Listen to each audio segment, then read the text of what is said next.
Hello and welcome everybody. Nice to see everyone in. Just give us a minute. I'll send the link out in a minute to people. Yeah, cool. Great to see everyone in. Hope you're all doing well and all good and stuff like that. So excellent to see you. Yes, I know I'm a bit late, but never mind. That's life. You've got to get over it. Yeah. Nice to see you anyway. Right, let's get some names up. See who's been in. Excellent. David Drone Adventures, and yeah, there's quite a few came in. There's loads of yous are in. Bleeding hell. I'll have to start an hour early in future. Yeah, don't worry about that. I think I've got quite a few people there. Might have done one or two twice. And hopefully I've not missed anyone out. Bexer. Oh, keep getting David there. Yep. Maxi. Yep, that's excellent. I think we're caught now. So cool. Right, just let me get this link and I'll share it out.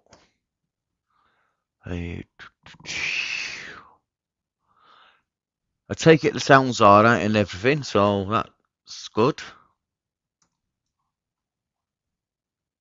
Because I can't see no nasty comment saying about sound, so that's okay.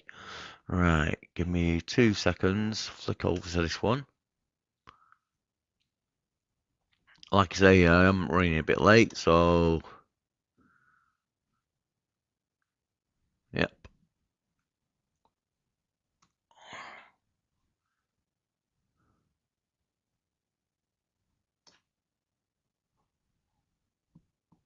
Right, let's get rid of that.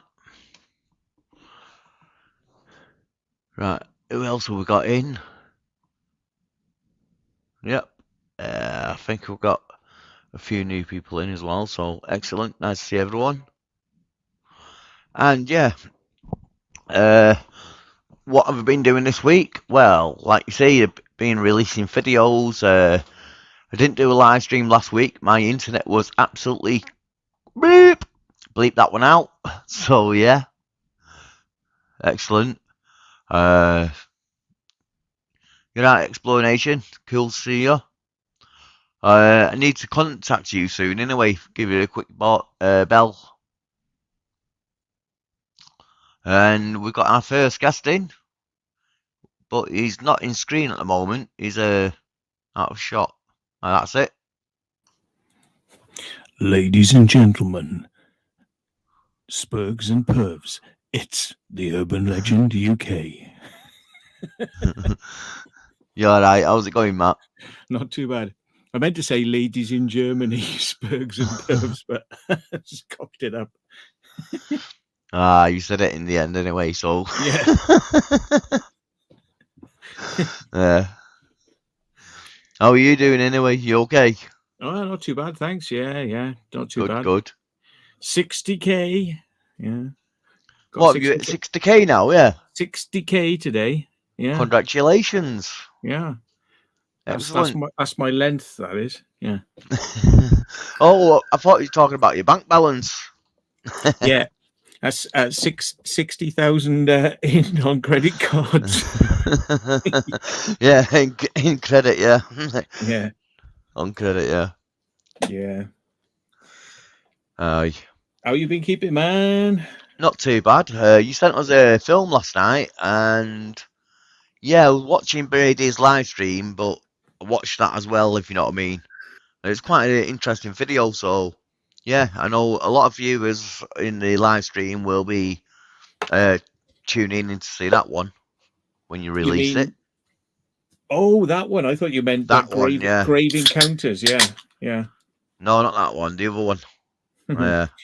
Well, some cheeky so-and-so went to this location, right, after we told them about it, and put their video up straight away when they got back, and it's like, that's a bit naughty. I know, that's what I mean. I've seen it there. You've seen the video you gave us, and seen someone else put it out. I was like, hey, I'll send that to Matt. Then when I sent it to you, I seen you as on Brady's thing then still, so I was like, oh right, he can't answer, but at least he knows what's what. No names mentioned. No Jeez. names mentioned. No. No. We're not like that in this channel. What call it? Oh, that's another thing I've not done in it. I can't be bothered because my mic's in there. Yeah. My hard drives are there. I can't really unplug anything. When Hello, Melissa. When it came to put me the live stream, there's no sound coming through, so I have to unplug my mic and plug it back in. It's all working now anyway. Oh, there's Mike. Hello, Mike. You all right? Nice to see you, mate. Cool. Yeah, them photos, when people see those, they're going to have a laugh. Oh, dear. What was that all about? Yeah. Oh, right. I don't know what you're talking about there, but I've seen the message that I just put up. Yeah, right, nice to meet you, mate. Welcome in. Hope you're feeling fine and well. Got to do another video this week. Last week, like I say, my internet was 0 point something. My phone's downstairs. I was going to show you what it was because I took a picture. 0.23 or something. Absolutely rubbish. So megabits per second upload, download, whatever you want to say it is. So yeah. So instead of doing my live stream, I threw out a little video, and why not? And that was alright. But it's that place that we did, Matt. Stockport Air Raid Shelters. Yeah. Went there with Carl and Sog. GTR. Yeah. Yeah. So threw that one out, and they threw another video out. I think it was a car crash or something. The aftermath of a car crash. That's it, yeah. I was coming back from the Stockport Air Raid Shelters, and basically I just missed it. It was like a minute earlier. I'd have seen the police crash into another car and do a pit maneuver, a T-pack thing, basically. And I threw that video up, so I got out, filmed the film, and threw that one out as well. Well, there's a new name and face. Nice to see you, mate. Welcome in. Is that Netherlands, NL? Probably. It'll probably come back up and leave a message anyway. Hopefully. So yeah, welcome in, viewers and all the new people that in, because there's a few new names that I've not seen. So it's excellent. Well, Real Fishing, he says he got invited by some strangers to go in a bunker. They locked him in there for 8 hours, and then they let him out. But that's why, no matter who you're with, just let a friend know where you're going into, Yeah. before you go in. Always let somebody know where you're going. Yeah, that's dodgy, that. With some people who don't know as well. Just read the comment then. Yeah, he's from the Netherlands, he's saying. Yeah. There's the bunker in Germany. Did you film your experience of being trapped in there and like what they'd done to you? Did you film it all? Because that would make an interesting video, saying like, somebody's locked me in a bunker, they bloody left me here, the bastards. That'd be quite interesting. That'd be pretty scary, actually. Look, no, they didn't let me out. I found my way out watching my footage backwards. Ooh. Must have been pretty big then, the place. Saying that, we got quite a few big ones over here as well, where you can get lost quite easy. So it's always good to go in bunkers. I like them, me. No, don't mean it's always good to go in them, but it's good for me. I like going into bunkers and experiencing things underground that you don't normally see, and especially when it's military and stuff like that.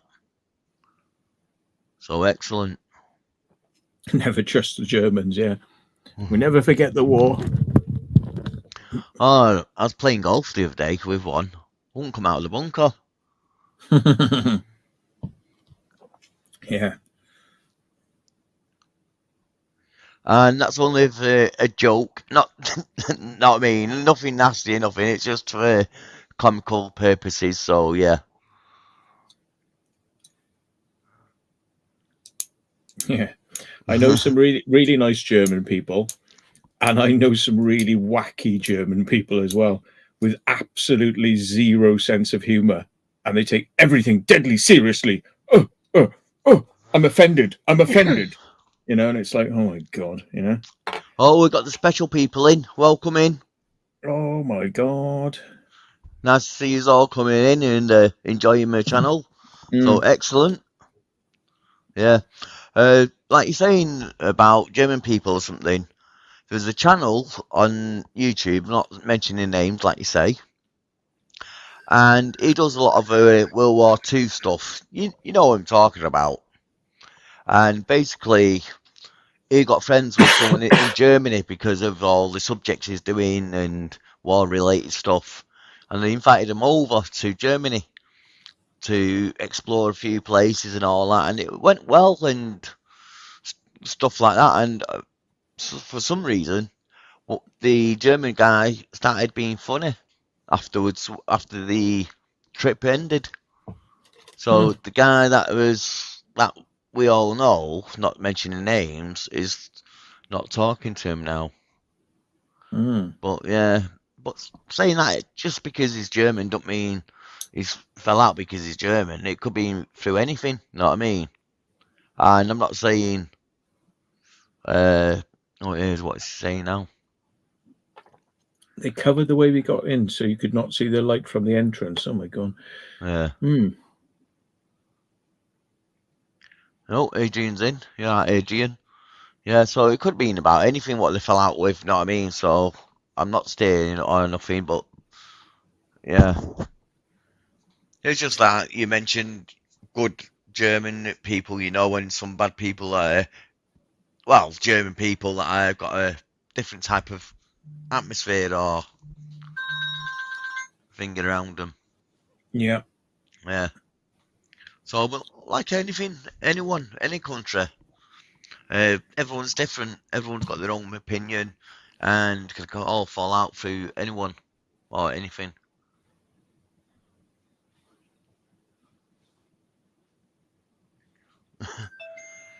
Bleeding hell. I hope they didn't try and kill him. Yep, nice one for that. On the Spectrum Extra. Yeah, abandoned places, Belgium.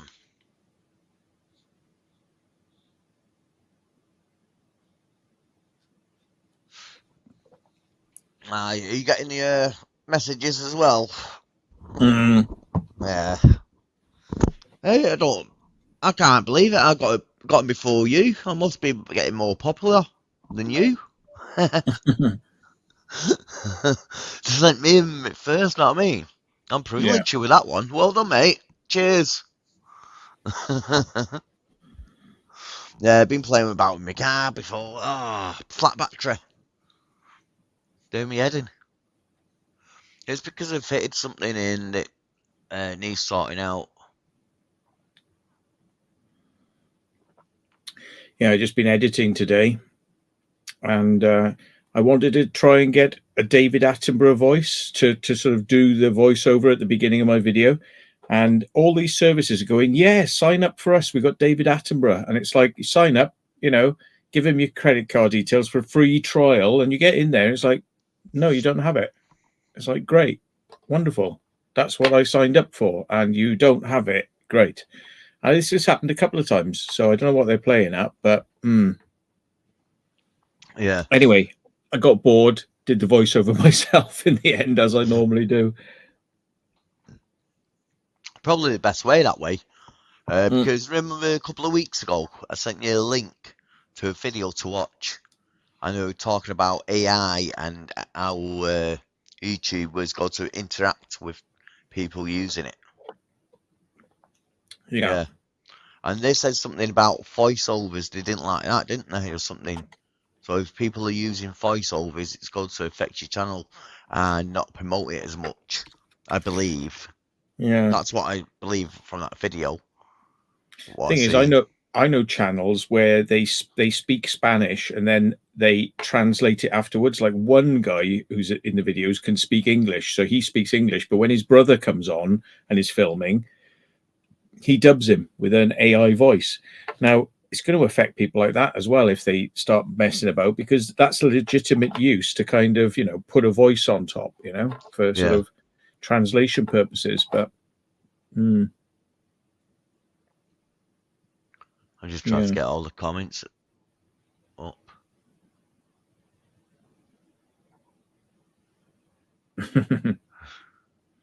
Yeah, the other thing is, I mean, we've heard stories about people, you know, going to places where they've been invited and then they've literally had their cameras stolen, and people have run off, you know. So yeah, there's a famous one, Night Stalker, is it, or something like that?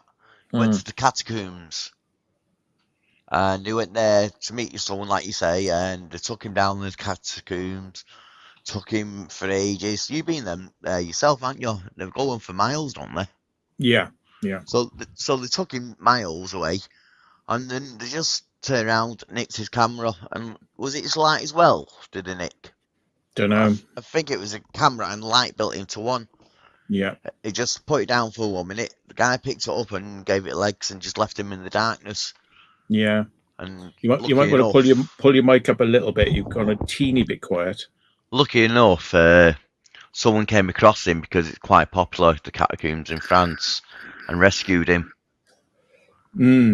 I think that'll be about 4 or 5 years ago now. That video's been out. Yeah. David Drones and Adventures. Hello, mate. Yeah. Tinker says there's definitely a Attenborough voice sim around. I found one, but it's all over the place. You know, he starts saying words really weirdly. It's like it's been not professionally done. It's been done by amateurs, and they can submit their results into this. Like, you know, there is one of them, and there's a Morgan Freeman as well, but you know, it doesn't sound right. Yeah. And the one I hate is the robot voice, the woman robot voice. Know what I mean? You must have heard her a few times. Yeah, there's one of them, and it's like this British sounding actor, and he sort of says, this is the entrance to the bunker. They have been in there today. And it's like everything is inflection, you know, and it just sounds shit. And you hear it a lot. It's used a lot on YouTube. Yeah, that's the one. Yeah. As soon as I click on a video with that sound talk over, I click off at me. Yeah. Because I know what type of video it's going to be, because they say, oh, this, and tell you a thumbnail or a title, and you got to watch a 10-15 minute long video, and it's only the last 30 seconds, a minute, that tells you the link between the two. If you're lucky. Yeah. You watch the 10 minutes, you're like, when's it coming, and when's it coming, and at the end of it, it's like, that wasn't even what you said the video was going to be about, you wankers. Yeah. There's actually like you've got armies of scammers in India. Well, there's places out there in the world where they're just mass producing videos, and they're just copy and pasting text from Wikipedia and things like that, and then getting graphics which have got nothing to do with what they're talking about. You know, it's like, here we are in the Himalayas, and it'll have photos of, like, you know, some guys in the army, like, you know, on a boat or something, and it's like, you know, and then Switzerland, and then, like, you know, somebody on a phone, and it's like, what is all this visual crap? It's got nothing to do with the story. It's just like visual, and they just hire these what are they, like, video clip libraries, and they just go and I'll have a bit of that, and a bit of this, and a bit of that, and a bit of that, and then this electronic voice, and then upload to YouTube, like, try and make some money. You know, and yeah, it's like awful. It's awful. There's way too many videos like that at the moment. There's a question there for you, Matt, on screen. Matt, when you did the Drakelow one, did you have a security follow you on the tour? No, not really. not really. They let us wander around. I mean, initially when they walked us around some of the areas, they took us to key places to show us, and then they said, "Right, off on your own now." The reason was because we'd paid for a photography tour. Then they were going to give us time at the end to go off and take photos of what we wanted, so we weren't being dragged around, and sort of like having to keep on time, like. But yeah, that's the difference between a tour and a photography tour. We paid much more money for it as well, but we're paying to be allowed to wander around on our own. Yeah. So. Can I just say to Urbex this message underneath? Was that the 3D one that you did of the actual RLC post? Because he done an excellent reconstruction of an RLC post, but it's all virtual, a walkthrough one. Just wondering whether it's the same video where he put the voiceover. I think it was, actually. Well, you have to send me a 3D thing of the ROC bunker. I can put 200 videos out then of various ROC bunkers that look all exactly the same. Yeah. Yeah. Well, you say they're all the same, but they're not though, are they?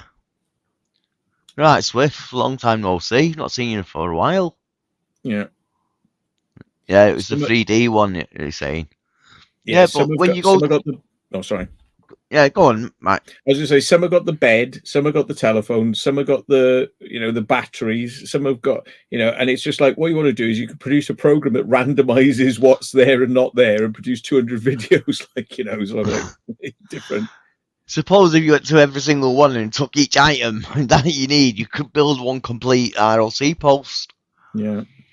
But saying that, there's a few out there. There's the one that me and Carl's supposed to be doing, Exploring Carl. I've lost the number, but I'm sure I know where it is. It's in an awkward place where the phone number fell, you see, so I can't get to it.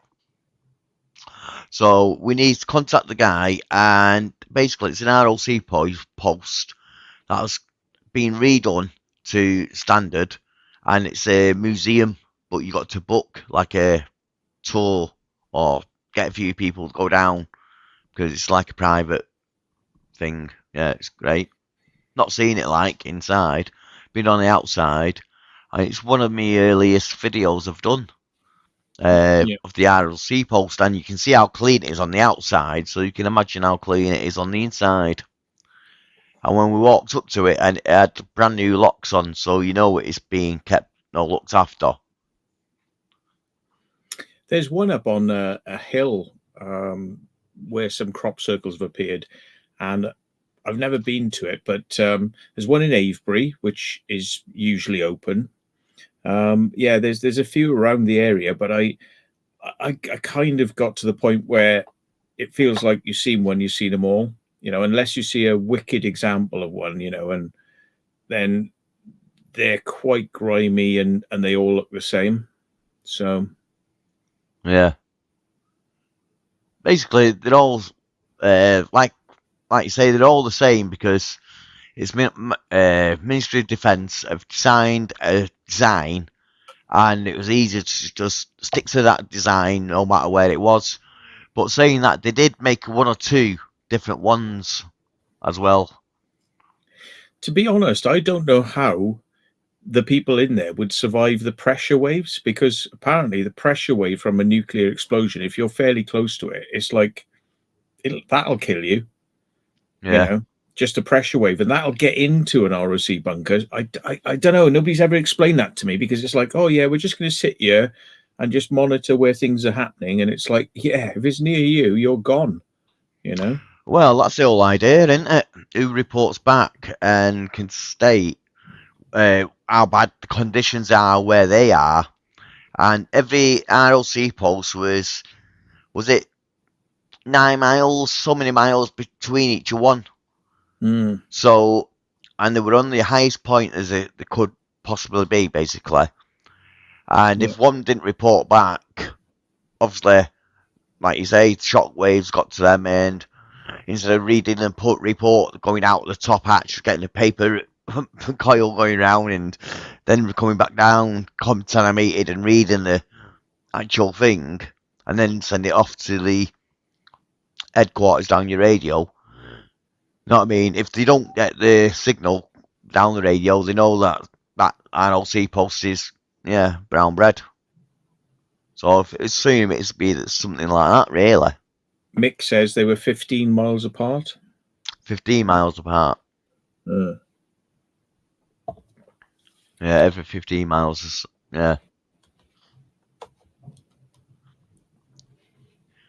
Suppose, I don't know, that's not that far, really, is it? Know what I mean? And if you've got them every 15 miles apart across the UK, suppose it would grid it out quite well. Yeah. Yeah, I mean, they were so basic, those things. You know, they didn't have heating. They had a battery to keep the lights on, you know, because there was no electric there. So they had to be really careful and sparse on the battery usage. You know, like they couldn't keep the lights on all the time because it would just drain the battery within a few hours. And I mean, they were really, really grim. But then that's the way the UK does it. Cheap and nasty. Yeah. Yeah. There's one near me in Hyde. Where in the flow is, I think, I can't remember the name of the pub. Me and my memory at the moment is absolutely shocking. No short-term memory. Just released a video a couple of weeks ago about it. A bunker underneath a pub, it's called. Something like that, I've named this video. And basically, it's an RLC post that was there, and the pub was next to it. An old pub. RLC post are old. But bet you a lot of people, they fought to get to that RLC post, know what I mean? Oh, the RLC post sat in this room, like you say, nothing to do, just waiting there on call. At least they got a pub go to, you know what I mean? Right next to them. I think there was part of the war plans was something along the lines of, in an emergency, they would cut off everyone's telephones, and the only telephones that would still be connected would be payphones and public houses, because it would be like a central meeting point where people would tend to go. So they keep those bits alive, but all the rest of the network was taken down so that people don't try to sort of tie up the network lines, you know, by trying to make phone calls to friends and family and whatnot. But it was public call boxes, police stations, and public houses, I believe, were still connected to the network after after the bomb goes off, something like that. Oh, the total frequencies in what's the? Hello, mate. Anyway. Yeah. Go on, you say it. Nocturnal. That's it. Yeah. I am dyslexic for anyone who's thinking you can't read or can't say. Yeah, dyslexic. Yeah. And my memory's not great, like you just say, so yeah, don't worry about it. I've got two. Yeah. It's pronounced cockspurnal, by the way. That's how you say it. Yeah. I'll retrain him every time you come on. I'll say it's cockspurnal. Reprogram him. Nocturnal. I'll have to, program my mind to remember that then. Yeah, right, mate. Nice of you to join us. I know we're late, but yeah, cool. Nice to see you. Did we get Carl on before? If not, there he is. Cool. Yeah. Exploring the fix on. You right, mate? Excellent. Nice to see you then. Watched this video the other day as well. At least live stream one. That's it. He went up a tower. Yeah, climbed up like a radio tower. Who's that? Exploring Norfolk, wasn't it? Who done that one? Oh yeah. I'm sure it was him. Yeah, that was quite good. Yeah, And public saying that, houses. that other one that you did as well, that was quite good one. Of the radio play sort of thing, wink, wink, hint, hint. You know what I mean? Oh yeah, Heaton Park. Yeah. Get back down to the Unicorn. Emptying up for sale. Entry round the back. Is it actually open? I'll go and check it out. What's that? The Unicorn then? What's that one? They had a grow room in it. Somebody's been in there. Then I've been round there a couple of times. It's always been closed, but if it's open, I'll go and check it out. Yeah. It's one of those, like, I keep going round and round the same places to find out whether they're open. It's a bloody pain in the bum. Aye. I've got a good idea to do anyway. I think it's said to you, I've got a one area, 120 locations in a small area, and I want to see how many actual locations we can find, because they are hidden locations and some of them might not exist no more. So I'm thinking of doing a video on that. So if you think that's a good idea, let us know in the comments, because what I'll do, I'll record where I'm going, the people I'm speaking to, the locals, see their history, see what their knowledge, and see, hopefully, get some locations and find out some stuff that I'm looking for. Because in a small area, 120 odd locations, I'm sure we'll find one or two. I've already found one of them, or Carl found one of them, and I filmed it already. So that's a pretty cool idea, I think. I got a bit of gossip. I heard two bits of gossip. One was in a newspaper. There was an explorer from Bath went into a Merseyside police station, and the police caught him in there, and they're trying to do him for breaking the alarms to get in there. Which it's like, I hope they got proof of that. But apparently that person's from Bath, and they went all the way up to Merseyside to go and do a police station, and now they're in trouble over it. So, but the thing is, you read stuff like that and you're like, yeah, the police are trying to pin something on you.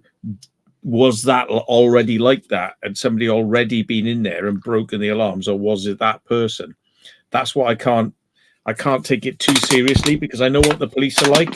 They just try to trump things up. So, yeah. And the second one, now this is, I'm going to be a bit cryptic about this one, but I did hear that somebody went into a very, very naughty, active bunker, and they were caught apparently with tools on them. Yeah. So they shouldn't have been doing that. Not very naughty. Ooh, yeah. It's a bit of an awkward one, that one, isn't it? But saying that, it depends what tools and what the tools are used for. Crowbar and a what you call them, those bolt croppers. Well, you can't say that's for holding up your light or stand or whatever. You know what I mean? Yeah. Yeah, that one's a bit awkward to get out of by the sound of it. Yeah. And the trouble is, Explore Norfolk's correct there, because they could be trying to tar an urban explorer as an idiot, so they can just say that about everyone in urban exploring. But the thing is, they make those claims, but then when it's proven to be nothing, and it's all like, no, there's no evidence, actually, that'll never be printed in the newspaper. It's just a high impact story of like person breaking in, caught with tools, blah, blah, blah. And then there's nothing to back it up, So. Yeah. Yeah, this isn't a crowbar. This is, yeah. You got it wrong there, officer. Yeah. Well, we was having this discussion the other day, or Sunday, when I met Carl and Sog. Met up with them on Sunday. And Sog was saying, what about going with a set of ladders and stuff like that? Can you get done for going equipped? I said, they can only get you done for going equipped for climbing something. As long as you're not breaking in or anything, you know what I mean? They can't, and climbing something's not illegal. Yeah, I said that. Yeah, I I've said had if it's not used as for crime, if it's used for safety or anything like that, say that you are going on to a high building and you've got a harness. That might mean you're going equipped to rob the place. No, it just means you're going prepared to safely. Know what I mean? Yeah, he was alone in an underground cave in the mountains with a candle. Don't do that, folks. Yeah. Don't do that. But saying that, he was only 12 at the time. Yeah. I mean, that's the trouble. See, kids, they find it hard to get a hold of decent quality torches, and they got no idea that, you know, the batteries are shit and aren't going to last. I mean, when I started going down Corsham, I went to a caving place and I bought a Petzl headlamp, you know, and it had a battery on the back, and you used to put it on a helmet, you know. And I said to them, like, you know, how long do these batteries last? And they said, oh, 12 hours. And I was like, okay.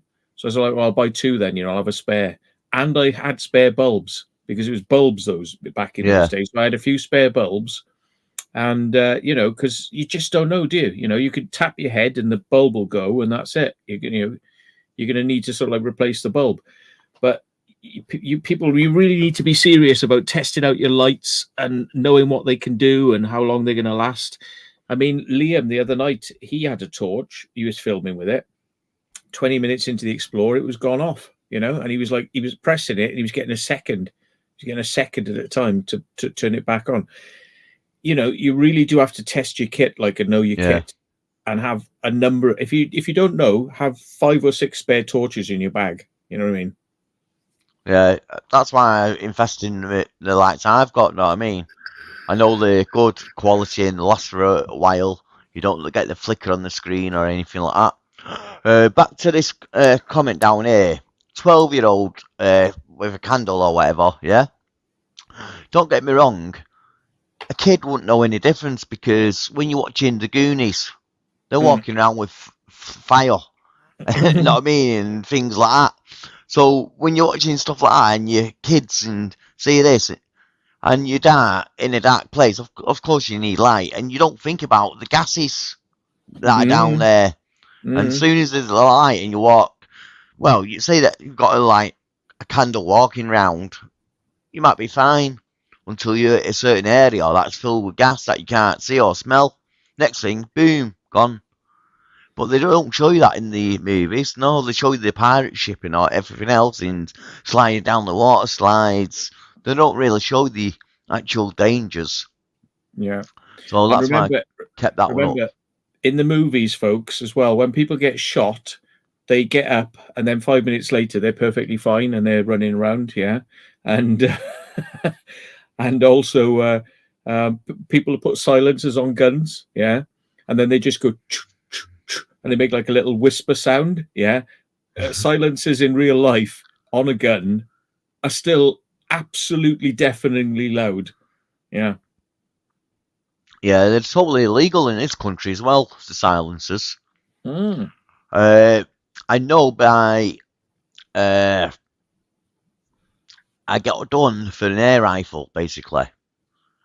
And because it's not 0.3 over the legal limit, they tried to say I modified it to make it break the limit. Why would you make it to break just a little fraction? Even in court, they said if it was a speeding offence on the road, it wouldn't even be flagged because it was under the actual government thing. But because it's air rifles and guns, it's all different, more stricter. So we had an air rifle with a silencer on it. So they were just questioning me about, this, and my air rifle. I said, yeah, it's under the legal limit, you can test it and all that. Apparently tested it and it was over the legal limit. Then they tried to have me done for having a firearm with a silencer. And that gives you extra time on you get sent down. Even though it was on an air rifle. Yeah. Yeah.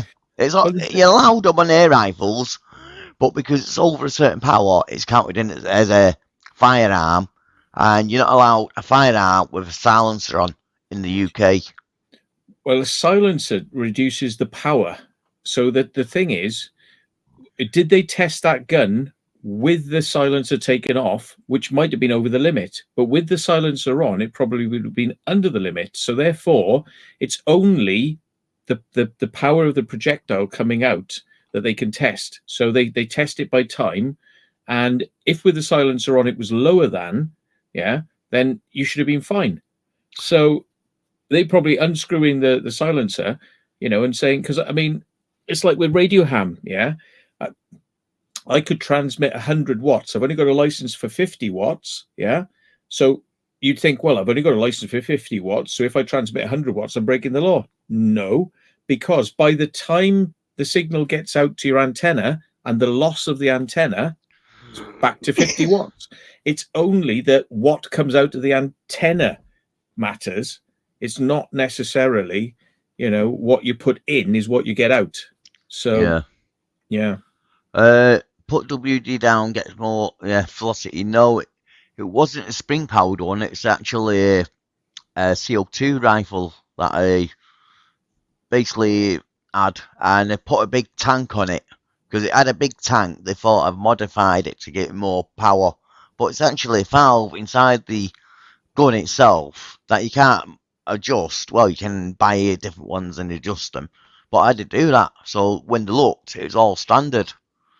But it shouldn't have went over the limit, and it did have the silencer on when they tested it.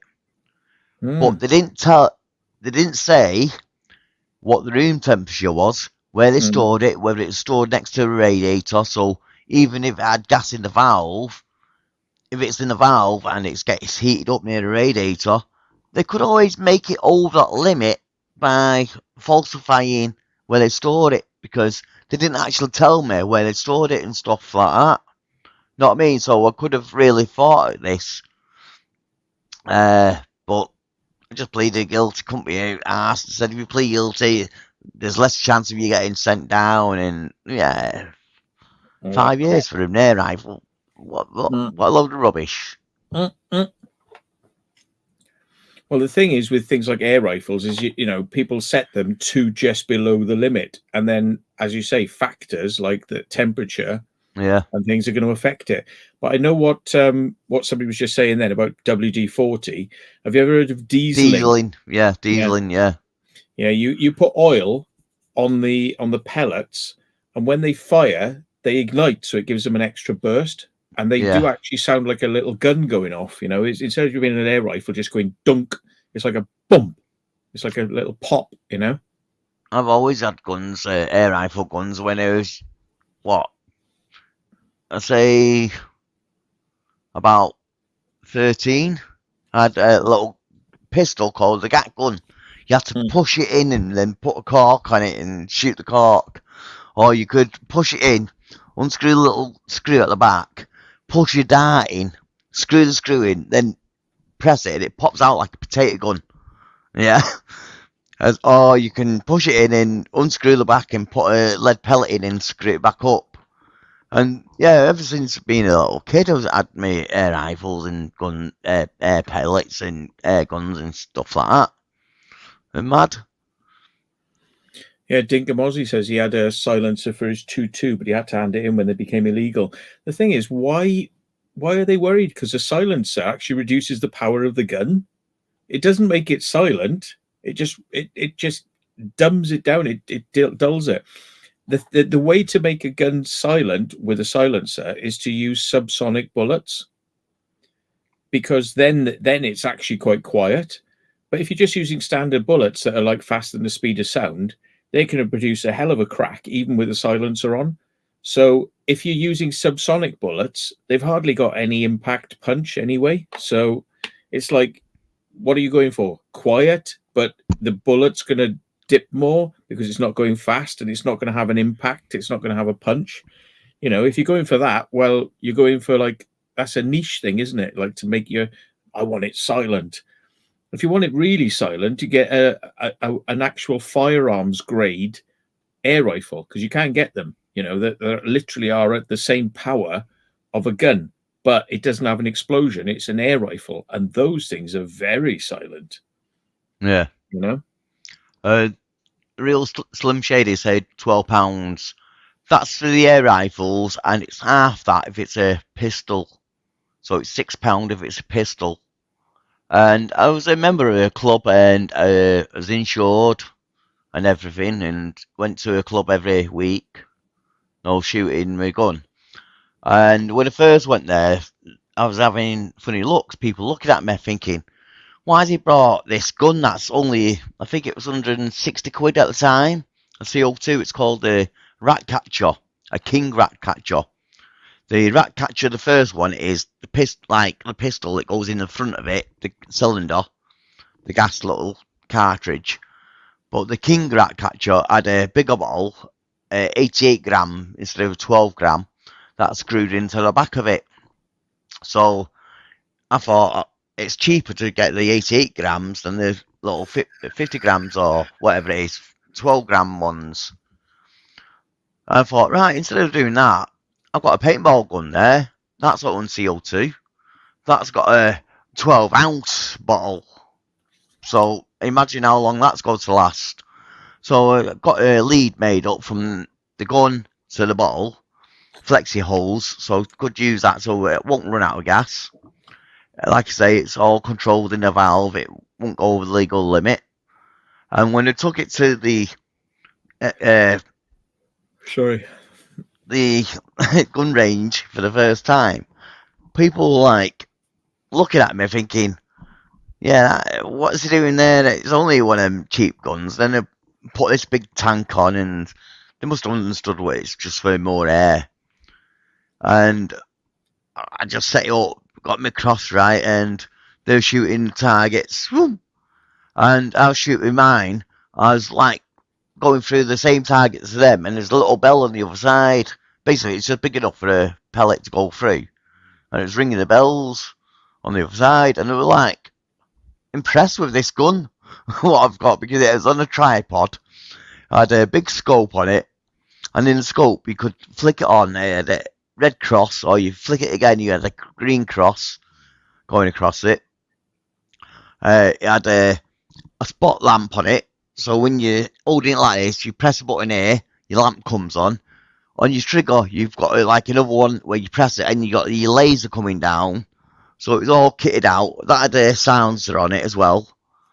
So when they looked at it, they thought, this guy's bought a gun and went to Alfred's and just put a load of crap on it. But yeah, it done the same performance as theirs, and they were impressed with my rifle that I actually put together. Even though it was a standard rifle, the internal parts, it's how I customised the outside. And when the police seen it, that's when they had a heart attack, thinking, this is like a machine gun thing looking. I'll have to find a little video of that. I've got a video of it somewhere. But yeah, it was an excellent gun. That I loved it. And that was quiet, but wasn't the quietest thing I've heard. I've heard of I forgot the name of it. It's WH-100. I think that's the multi-shot one, and they brought out another one called the same thing, but a 101, which was a single bolt action. And when at the gun shop, this guy was like testing the air rifles, silencers, because he had this WH-100 or something. It's air compressed, not CO2. And basically, when you put this silencer on it, yeah, pull the trigger, and all you could hear is a trigger click. Couldn't hear nothing else. It was totally silent. I was like, well impressed with that. But the gun itself was £1,000, and I was tempted to buy that. But I'm glad I didn't, because, like I say, the police took all my air rifles. So, yeah. Yeah, the most impressive thing I saw, like airsoft it was, I was out in the forest and all these guys turned up with these big freaking rifles and they looked like the real thing, you know. I was like, shit, hell, what's going on here? And I said, what's happening, boys? And they're like, oh yeah, we're just doing airsoft. And I was like, oh right. And it was like, I said, yeah, it looks like the real thing. I said, what is it then? And they were like, oh, it's gas powered. And I was like, oh really? I said, is it pretty powerful? I've never seen an airsoft rifle before. And he said, yeah, but I've converted it, so it's got tracer. I'm like, really? And he's, what it is, they had a silencer on the end, but it wasn't really a silencer. I don't know whether it was permanently on. There's a light inside it, but it's permanently on, or whether it was a strobe light. So every time it detected you'd fired, it fired a strobe. But basically, the airsoft pellets were actually glow in the dark. So as it comes out, it goes flash, and it charges the light into the thing. And when it comes out, it's like a bloody tracer. So he was going like tracer fire, like, and you could see where they were going. It was crazy. I've never seen anything like it. That impressed me. What did he use, did he say? He was using like glow in the dark pellets, and he had like in the end of the barrel of the gun, he had like a silencer, but it was more of a light. It had light. So as the right, yeah, I get you. Coming out, they were getting lit, and you'd see them coming out like phew. But because it was automatic fire, it was like you see like firing out. You could see them going off in a stream, like Yeah, in the paintball guns, we used to have a hopper at the top, and we had a device that spun round to move the balls so it didn't get jammed, basically. I thought you meant in the like a thing like that, but like you say, in a hopper with loads of balls, the light would be at the top, so the pellets or the BBs that are coming out won't get the glow. Do you get me? So hence the silencer, like you say. It'll be a bright, intense light as it comes through, and then, lights up. Yeah, it's very impressive. But I, to be honest, I have fun with lasers now. They're pretty much, the same sort of shit. It's like, look at this laser, it goes miles. It's like same sort of shit. It's just that fascination with seeing something sort of going woo, projecting out like out of something. Yeah. Oops. Yeah. What does the SAS have? I have no idea, mate. I'm not an aficionado on these things by any means, but What's that? What do you say? I must have missed it. I wanted a suppressor for my 243 cal rifle, but I changed my mind as it makes a precision rifle inaccurate. Yeah. Well, it's funny actually, because somebody bought a night vision off me once, and he came around the house, and I said, "Well, what were you using it with?" And he said, "Oh, I'm shooting stuff at night, like." And he was working on an estate, so he was basically killing rabbits and foxes and whatever he was doing. But he had his gun with him in the car, like, and he got it out, and I said, "Oh, you got a silencer on that?" Now, he was apparently allowed to use that, or maybe he wasn't, but he had one. He showed me his rifle. I was like, bloody hell, a silencer on the end, because it's like going around his estate at night going bang, bang, bang. He was obviously, he didn't want to sort of, freak the neighbors out and stuff. So he had the silencer on it. Yeah. Well, I might have got it wrong then. You might be allowed silencers in the UK. But because the gun I had was over the legal limit, I didn't have a firearm permit. So therefore, having a silencer on top, they might have made it more different for it. You know what I mean? Like a assassin kit or whatever they want to try and pin on you. Or a BSA Here we are. It says anyone who has the right to possess a certain weapon for shooting may possess silencers that fit the weapon. But in the UK, you must have a firearm certificate. And you'll need to show permission for the purchase of a sound moderator. Yeah. And that's what they're having me on for my air rifle, because it's over legal limit with a silencer on. But one of my guns was a low gun, S16, and it had the built-in bull barrel, basically a silencer in 3 different stages, all one barrel. All built in the barrel itself, so it didn't look like a air rifle. It looked like more a machine gun or a proper rifle. Yeah. So all you do is get an exhaust off a car and just gaffer tape it on the end of your gun. Like, I mean, that'll take away all the pop, surely. Steve's got a BSA Metro there. I had a BSA Club. That's an old antique air rifle I had, and yeah, they took that as well. Know what I mean? It's just I was just into my guns as like old guns, new guns, anything in. No, not what I mean. Just got interested in it. So, and it was like a collection, and they just took the old collection. Yeah. Yeah, I got in with a bad crowd when I was a kid, and he was out shooting rabbits all the time. And yeah, I was doing that too. And yeah, it's a pretty good shot. But I just decided, like, yeah, I don't really want to do this. You know, I'd rather just shoot paper targets, you know, and sort of like not be killing living things. Oh yeah, I know what you mean. When I was young and stupid, like I say, walking through the park, how you do as a kid, and you got your little toy gun. You call it a toy gun because at the time it was. Well, that's what it was, wasn't it, when you're a kid? And yes, I did see a bird, and I thought, right, it's only a pistol. It's right at the top of the tree, and I must say it was at least 30 to 40 feet, no, up, away from it at least. And with a pellet gun, you especially a little hand pellet gun, because it's only £6 per square inch. When you shoot them, you can actually see the pellet. So, and they're not very accurate, these handguns. So, 30, 40 feet, this little bird, I thought, let's see how close I can get to it. Yeah? Bang! I just seen the pellet go straight towards it.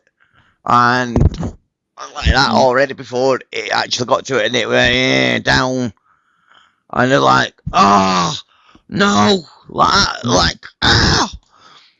Gutted, I shot it as it fell. Honest God, I just like, instantly regret. I thought, why?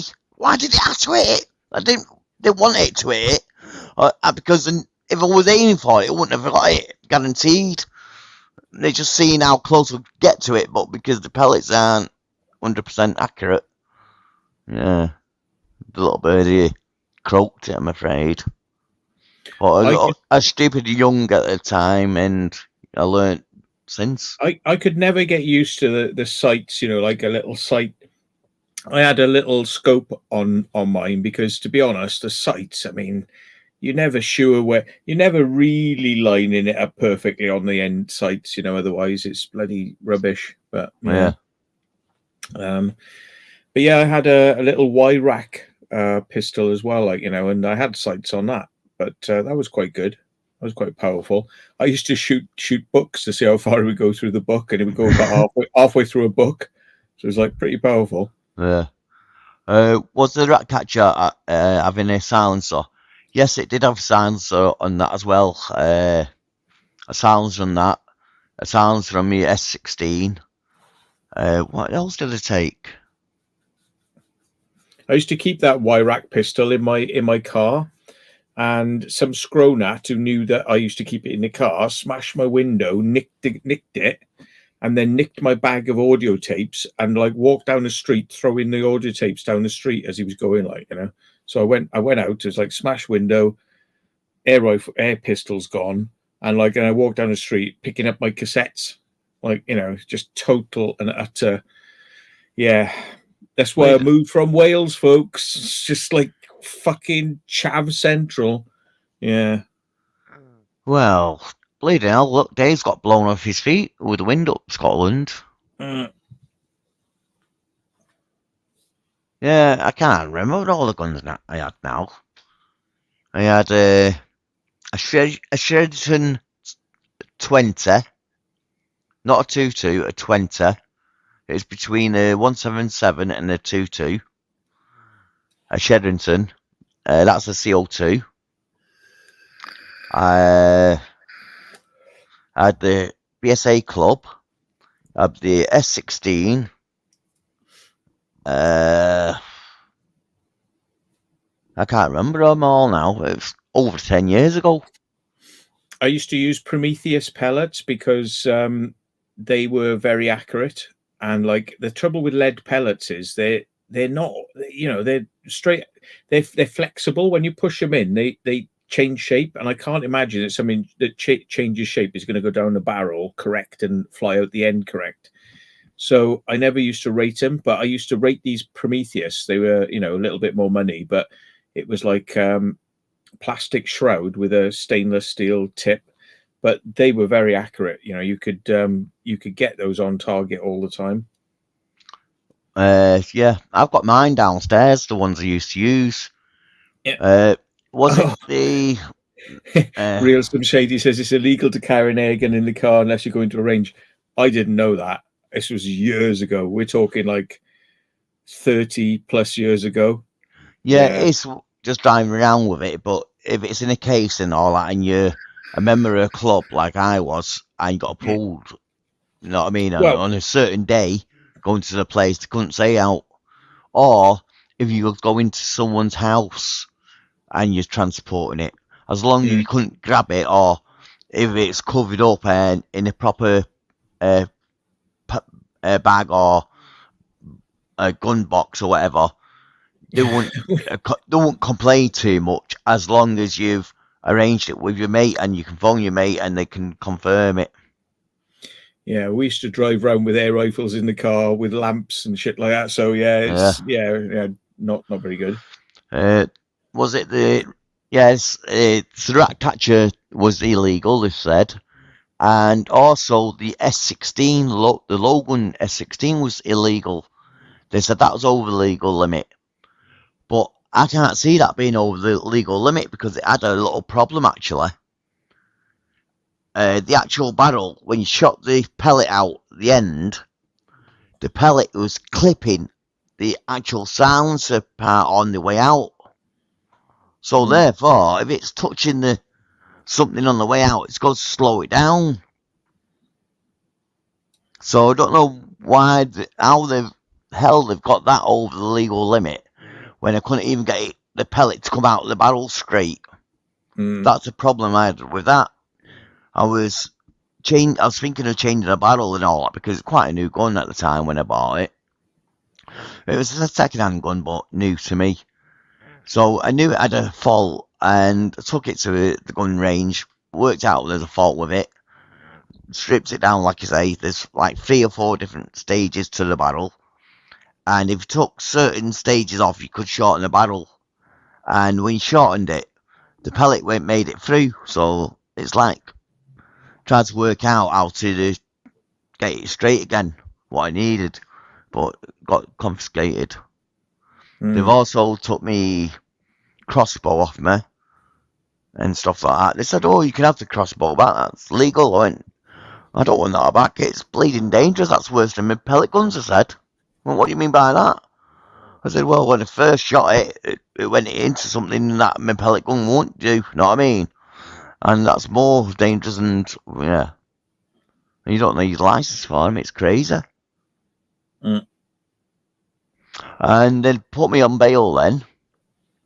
And one of the reasons, conditions on my bail, is not to have any ammunition, i.e. pellets or anything like that, in my house. And just daft little things like that. So I said to the solicitor, right, I've got loads of old pellets. I used to shoot it, made a little range in my house, and there's a few pellets that have strayed off out of the range. Not that I've flattened and bent and all that. That would never go back in a gun. So I said to the solicitor, does it mean use pellets like these? Because these are no good. They won't go in there going ever again. Or does it mean brand new ones? I want them to specify what they mean by ammunition, used ammunition or unused ammunition. Know what I mean? So they went, okay. They said they understood what I meant, and they said it's unused ammunition. I went, okay then.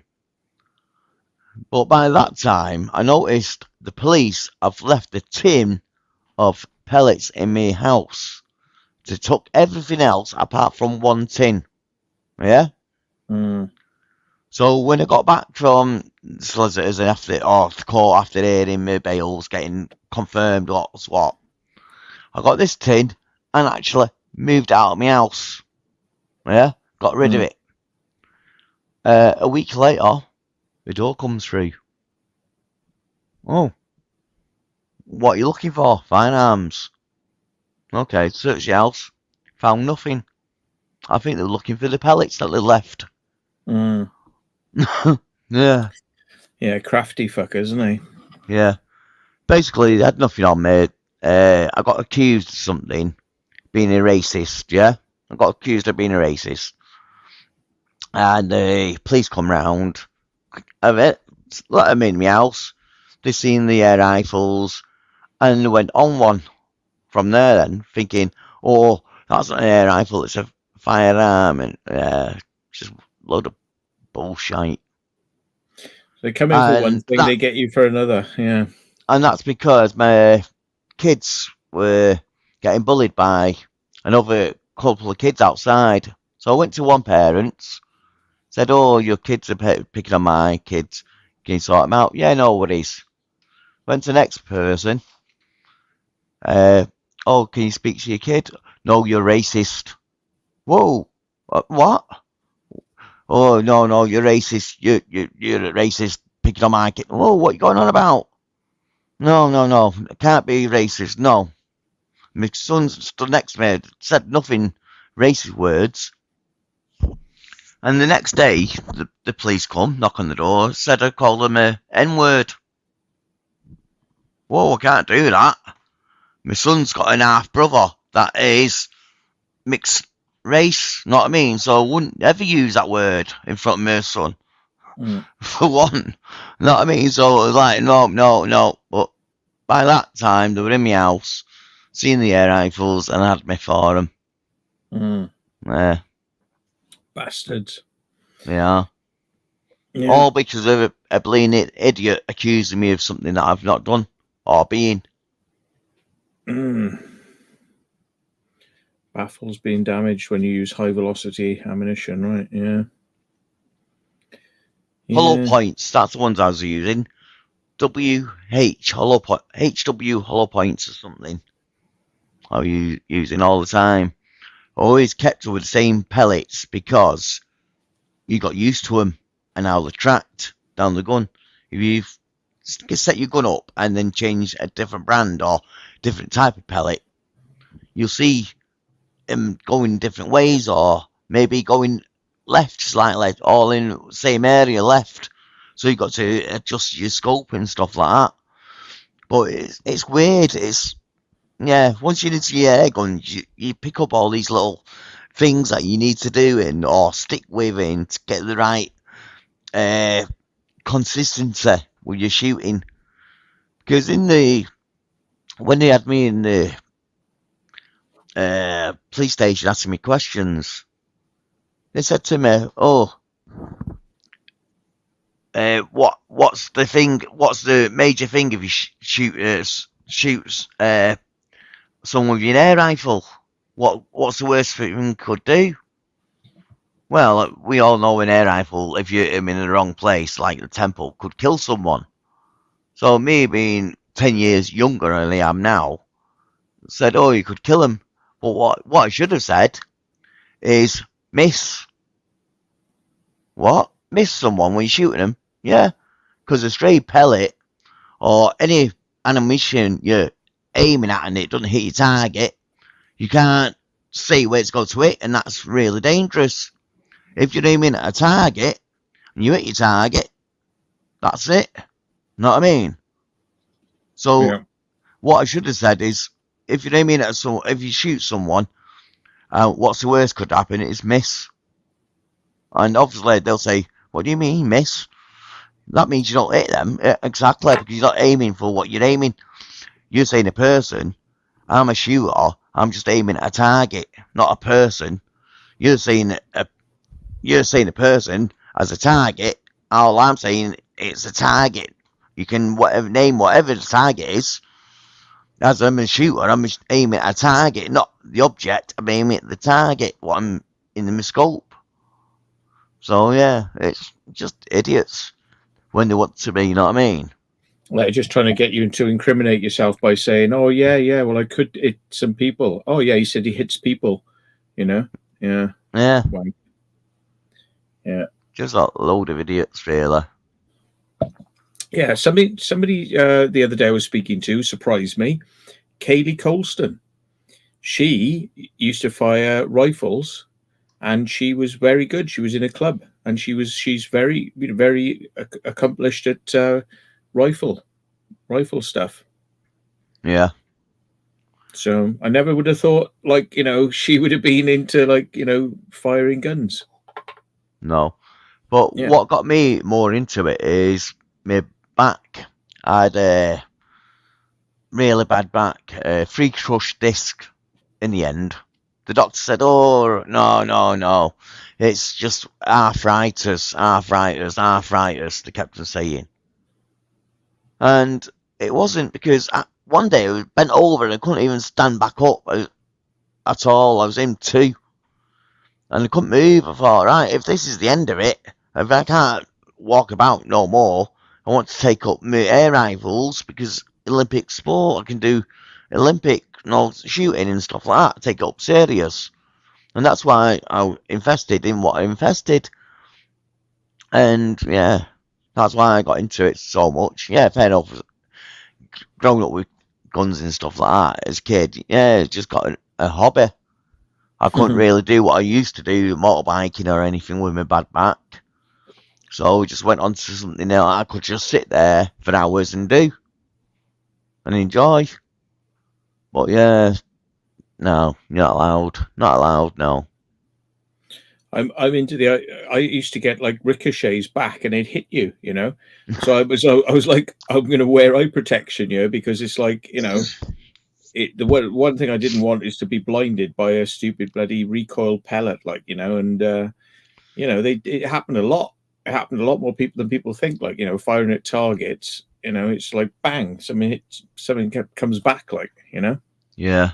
Well, I'll have to say I had one. It was my son's gun. He was under 16, yeah.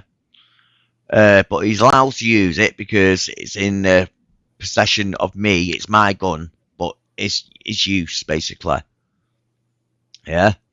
And that had used to use BBs. It was what's that one called now? A Night Stalker. I can't remember the make of it. Something Night Stalker. And it was like basically it was a pellet gun, hand pellet gun, yeah.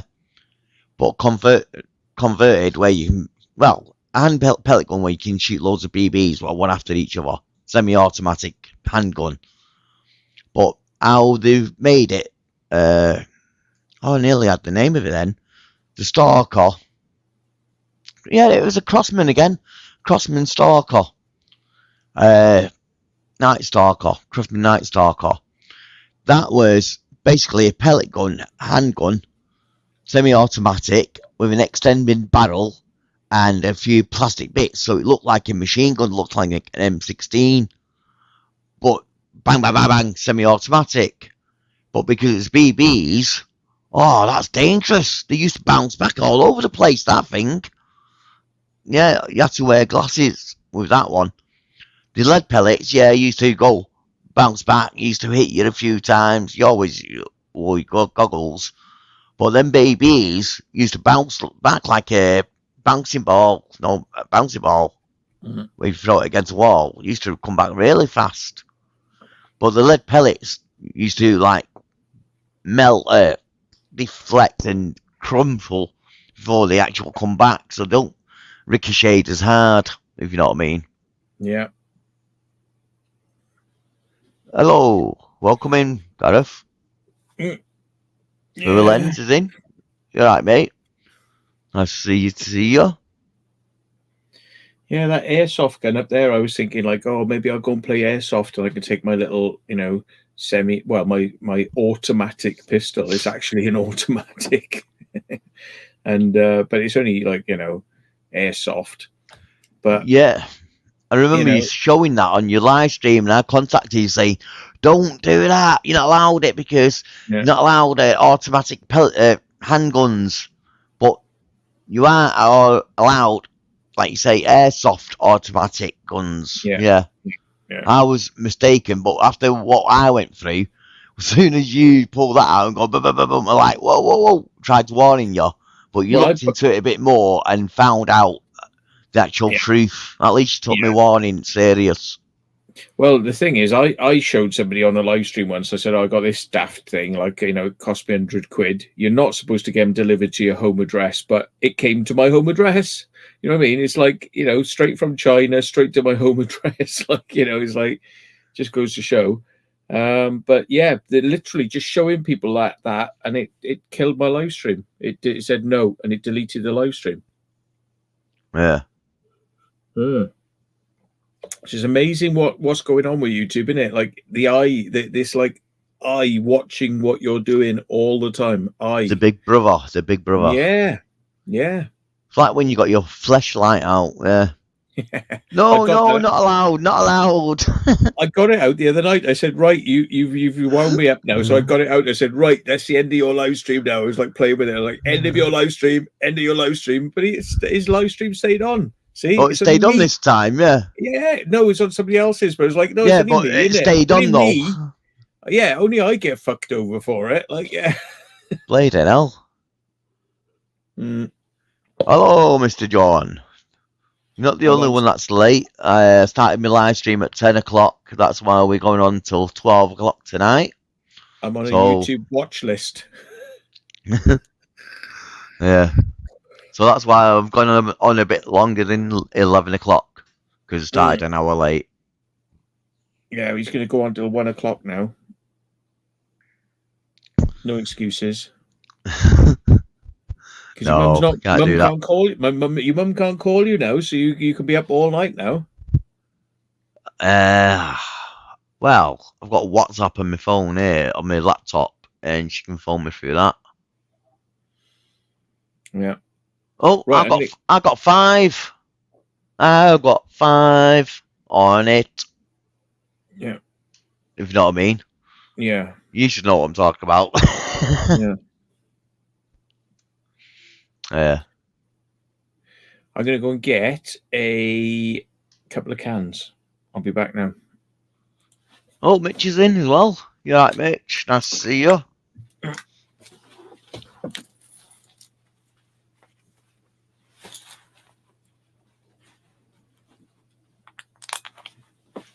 Might be easier if I use my glasses, actually.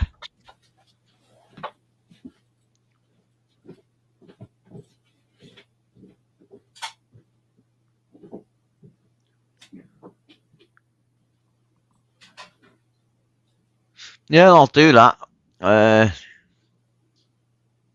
Rifles. Ah, right, yeah. I know the type you mean. It's, yeah. It don't look like your normal rifles. It's more like your Olympic style rifles. If I'm right on the type of a gun I'm thinking. So yeah. Great to see you all. Just see what else.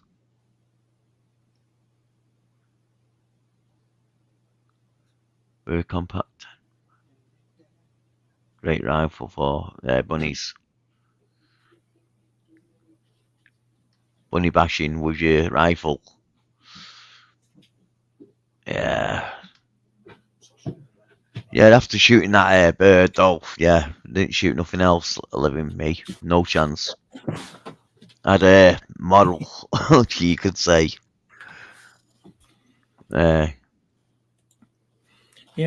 I do watch from time to time. I watch like gun things. I am fascinated by it all, like, I mean, I wouldn't want to shoot somebody with one, but like, I'm just fascinated by like, people who really take it seriously and how I love these channels where they say like, will this penetrate? Like, we've got this gun and we've got like a car. Can we shoot through the door? What will happen? And they try different types of rounds and they go, this round says it's the maximum penetrator. It's like killer penetrator. and it's like shit and really inaccurate. And then they go through them all. There's a what was it? There's a really good guy, really good channel called like Fludemos or something like that.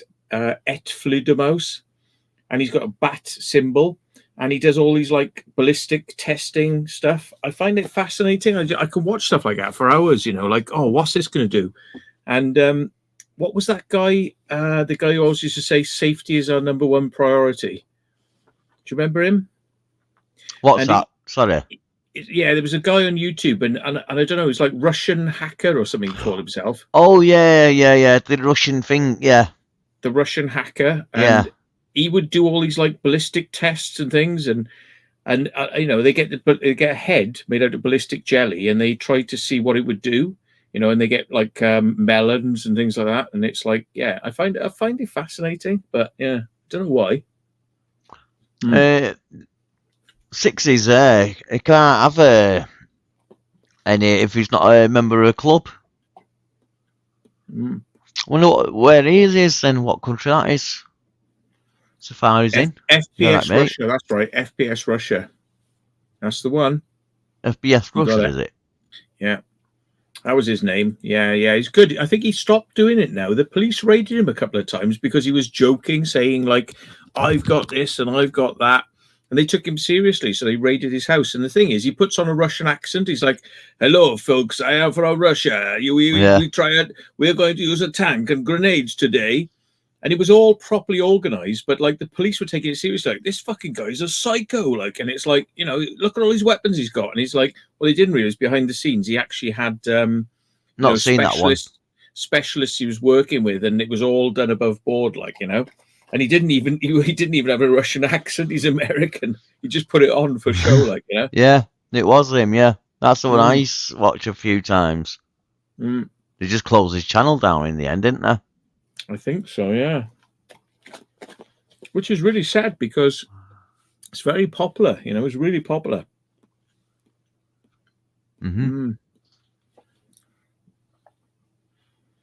There's a few like that. There's like somebody who's got this like huge like targets, these flip targets and things that go ding, and things like that.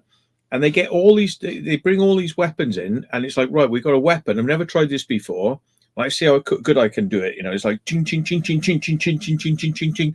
And it's like trying it, and it's just interesting, seeing how accurate they can be and how quick they can be. Yeah. Glasgow Dave. Yeah, I'll throw up the link later on, so people can come up if you want. Excellent.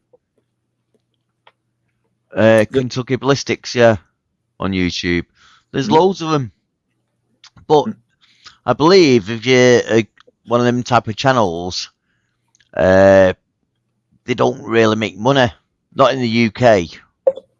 I know there's a airgun one that I've clicked on once or twice, and they're saying the same thing. They just don't like it. YouTube don't like the policy, even though it's airguns we're talking about. You know what I mean? There was one bloke, and he was like sensationalist, and he used to do all these like challenges and what can we blow up and all this sort of stuff. And you'd think by like the nature of the channel, you'd think like, oh, is he a bit of a psycho or what not? But if you actually looked into his background, he was a vet. He was a trained veterinary surgeon.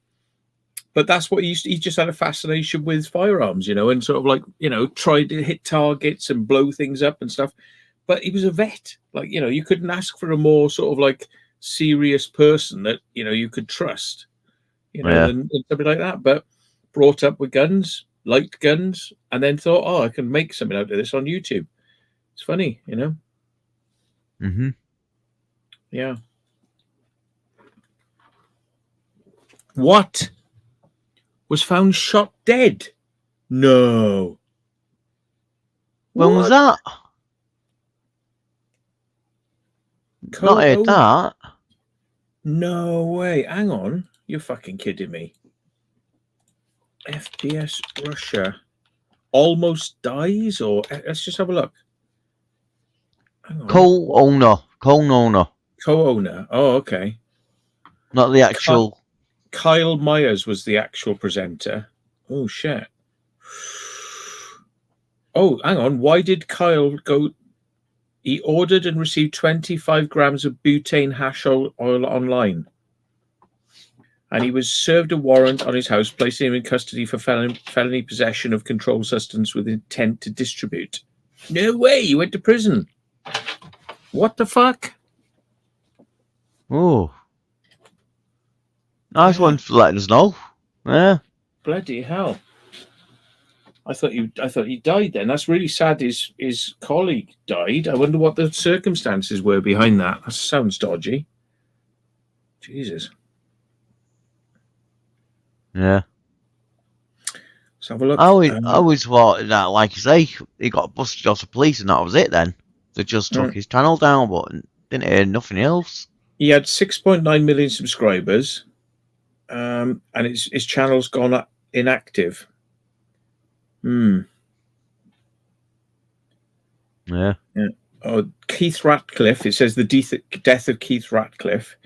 He was the co-owner of FPS Industries, and they used to custom make firearms and things like that and test weapons. So they were actually testing weapons. That's why they decided to do the channel, like, taking the piss out of like testing weapons. He was found shot dead in his home. Ratcliffe held a federal firearms license and was responsible for obtaining the firearms used in the videos, you see. So he probably had the big license that allowed him to have these like super weapons that he was testing on the show. Yeah. What is the record distance of a marksman on a hit? I know recently, I think it was 22. The record actually got broke and by someone, I think it's in Ukraine, actually broke the sniper record for taking out a target, should we say. Yeah. And I think that was about, I can't remember, either a mile and a half or, yeah, it's got to be a mile and a half because the last thing was over a mile. So it's got to be about a mile and a half. I'm sure it was. I'm not too sure the complete distance though, but it was in the last year or two. It actually got broke. That's the thing that fascinates me is calculating the drop over distance and the wind, and like waiting for the wind and gauging it. Like, is the wind swelling or is the wind dying down? And you catch it when the wind's dying down, but you still got to compensate for distance and drop. And it's like that kind of compensating, like, by eye. Some people use laser rangefinders, but like, gauging it, like how far is that? Is that further? That's further than I'm normally doing. So I've got to put it up a bit. And like the wind is doing this. So I'm going to have to go left a bit or right a bit, managing to sort of beat those odds to get a good sort of like on target.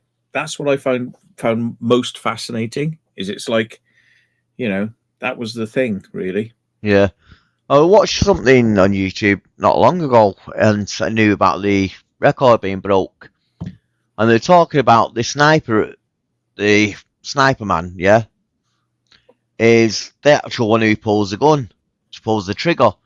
But the man behind the whole thing is lookout person who's looking out at the wind, at the elevations, the distance, to tell him how many marks or dots up he's got to put the hair across the actual target to hit. And they don't actually go for headshots because it's more of a harder shot and it's more chance of missing.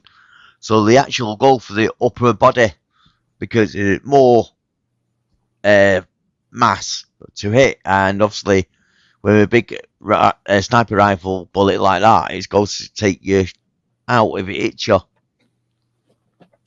Yeah. Colonel's in. You alright, mate? Excellent to see you.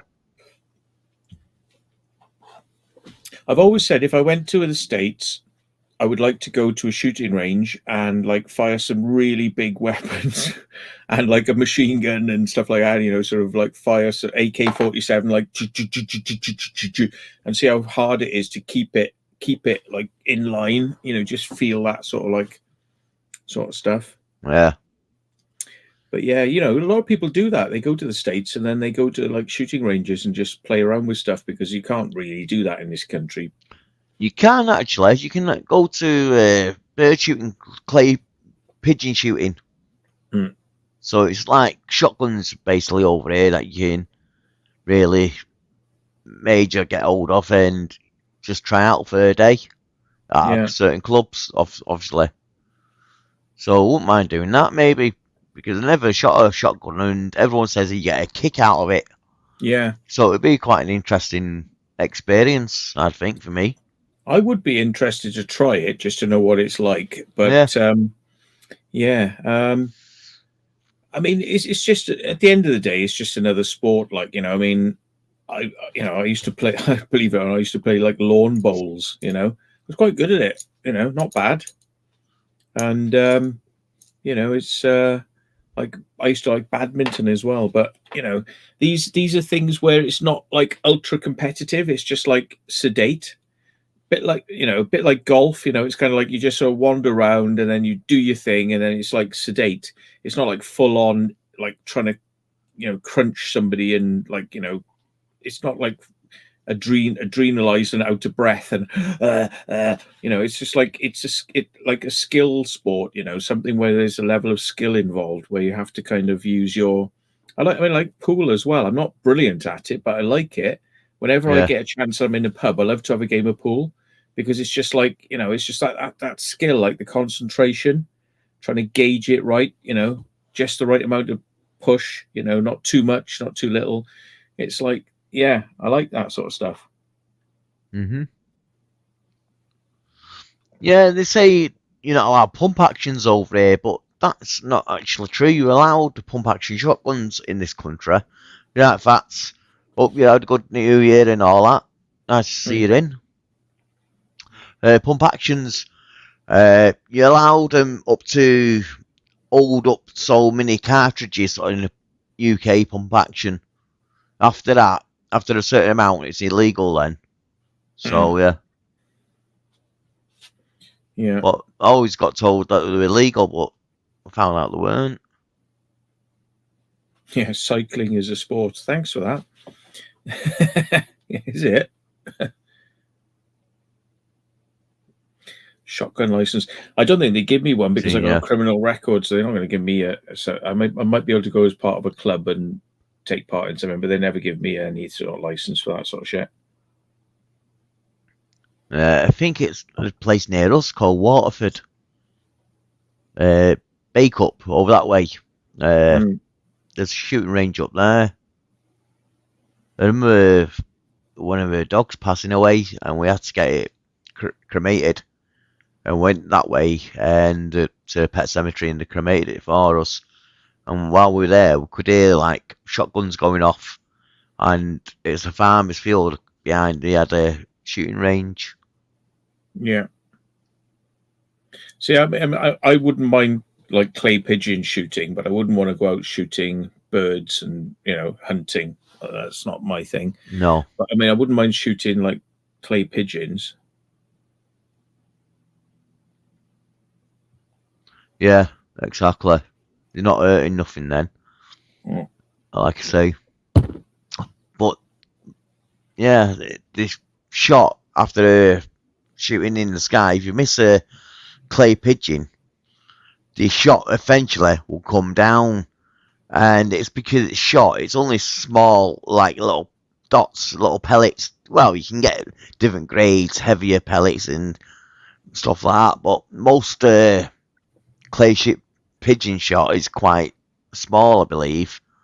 So once you fire it and it misses, it like expands and disbands, and it won't hurt as much as one pellet hit you, you know what I mean, from a distance. It'll lose velocity and then just drop, and you won't really, know what I mean, after a distance. But like I say, if you do miss your target, that's actually the worst thing you can do, is miss your target. Yeah, there's a pub called the Lamb in Devizes. I used to go there quite a lot, play pool and stuff, and I was like mooching around one day, and I said, like, what's this thing? I can't remember what it was now, but there was something, and it was like weird. And I said, well, that's a weird. What's this weird design in the room? What's that up there? And they said, oh, that's for the shooting club. And I'm like, you what? And it was like this whole like tunnel, you know, like on a wall or something. It was like a big thing. And I said, well, what's that? And they said, that's for shooting club. And I said, what? You got a shooting club in this pub? And they went, yeah. And I'm like, Yeah. well, where do they shoot from? And they said, oh, they go out the back, and they've got this long tunnel that comes right the way into the pub, and there's like a target wall, and it's just like a little tunnel, and they literally go up the back, and they've got like a tiny little tunnel that it's not like a rifle range where they've got a whole room. They've got a tiny tunnel, and they go up there and they shoot through this tunnel at the target at the end, you know, and like. It must be silenced, or like, you know, the room they were doing it from, because I don't remember. I've never heard anybody shooting in there, you know. And it's like, yeah, shooting through a tunnel, you know, like a small hole, like a pipe. They're shooting through a pipe, basically, you know, shooting through a pipe to hit the target at the end. And that's in a pub. That's weird, isn't it? British pump action is limited to 2 shells.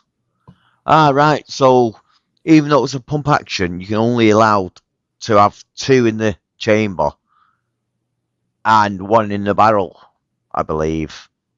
Yeah. That's what I believe. I think it's 2 in the chamber, because I knew it was a certain amount. Then you're allowed to have 1 ready in the barrel, I believe, when you're out shooting. I might have got that wrong, might not. Like I say, I'm not into firearms and all that myself. It's just air guns, so... Yeah.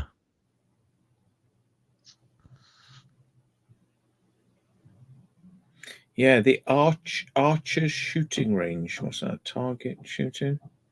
I don't know what that means, but yeah. Let me see if I can find it. Like, hang on, shooting range. The Archer's shoot. Oh, I can't spell. Fucking out. The Archer's shooting range. Chippenham Archers. No, that's compound bows. No. Hang on. Let me type in Lamb devices. Lamb devices shooting range. Yeah, you're on it already.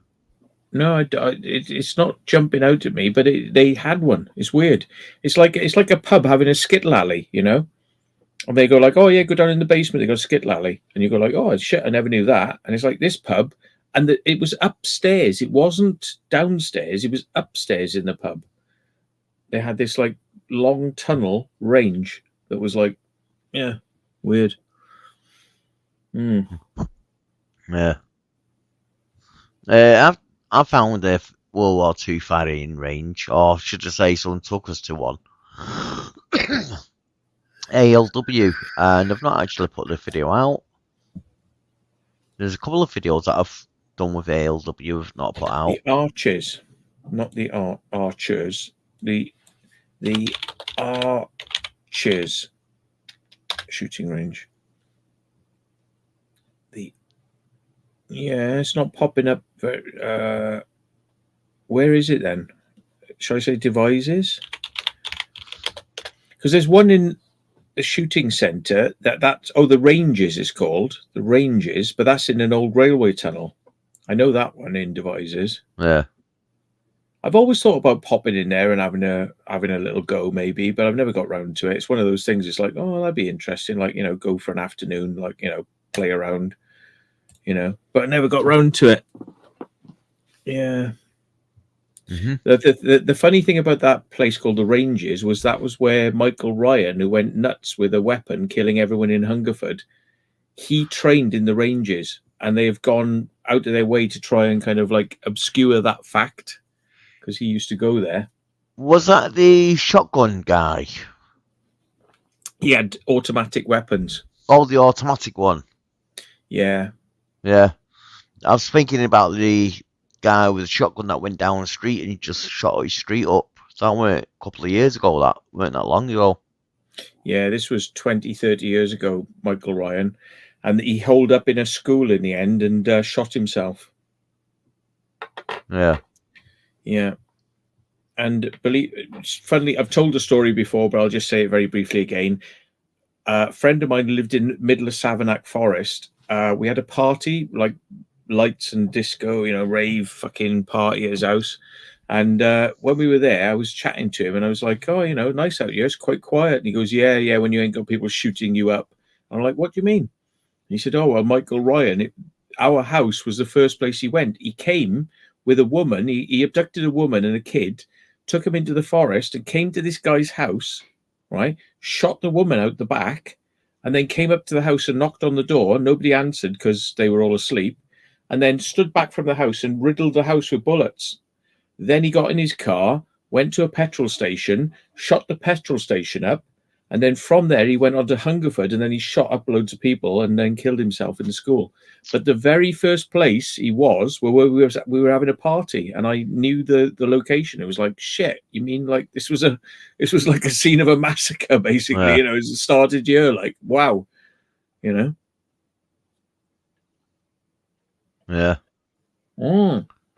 That's right.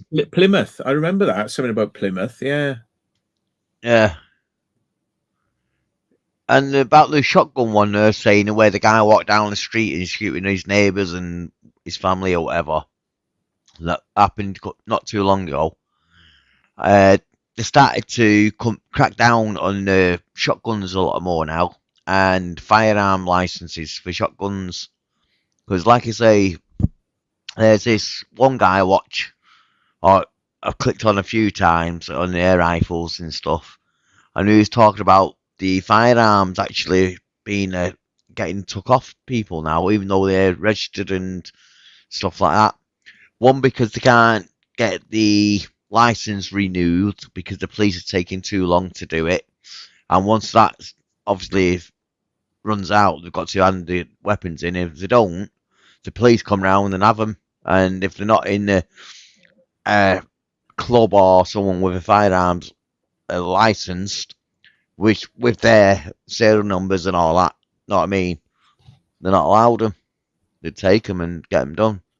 Yeah, I have heard the They're police just cracking down on it because of what's happened. It's like anything though. If someone goes around in the car and runs someone over doing daft speeds, 100 miles an hour in a 30, of course people are going to kick off a protest about it and all that.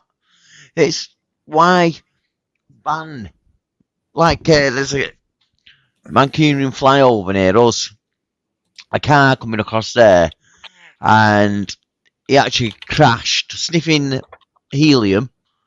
He crashed and killed his passenger, and they reduced the speed limit from 40 miles an hour down to 30 for safety.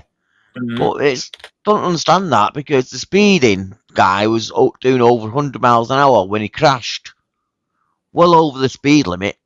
I'd understand it if it was at the speed limit and the car crashed and killed, you know what I mean, his passenger. But it was doing over 100 miles an hour, sniffing gas. You know what I mean? And yet they punish everyone else, all the other motorists, for his stupid mistake.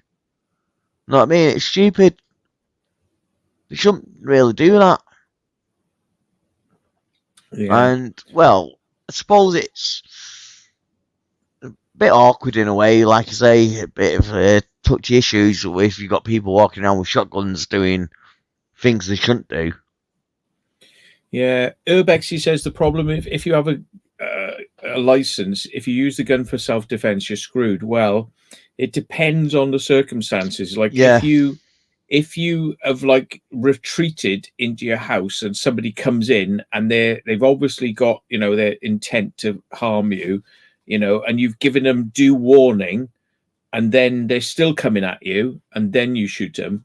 But what you can't do is you can't run after somebody and shoot them in the back, and that sort of stuff. It's like you've got to be on the defensive, fearing for your life. You can't just, somebody's coming in my house, shoot them. It's like in the States, you can do that. It's like somebody's come in my house, I don't know who they are, so I shot them. In some states, they say shoot first. It's like a shoot first principle. It's like if you don't know, shoot first. That's literally, in some states, that's perfectly acceptable. I But know over what, here, it's very, very, very tricky how you defend yeah, yourself. I know what Urbex is saying there. Urbex is saying, and going back to that farmer who shot the intruders in his in his farm, basically. Yeah. He got done because he's saying they were attacking him, but they were shot in the back. So Yeah. therefore, That doesn't he look could, very good, does yeah, it? they couldn't prove that they were coming towards him at the time. It looks like they were running away from him because he had a gun. Yeah.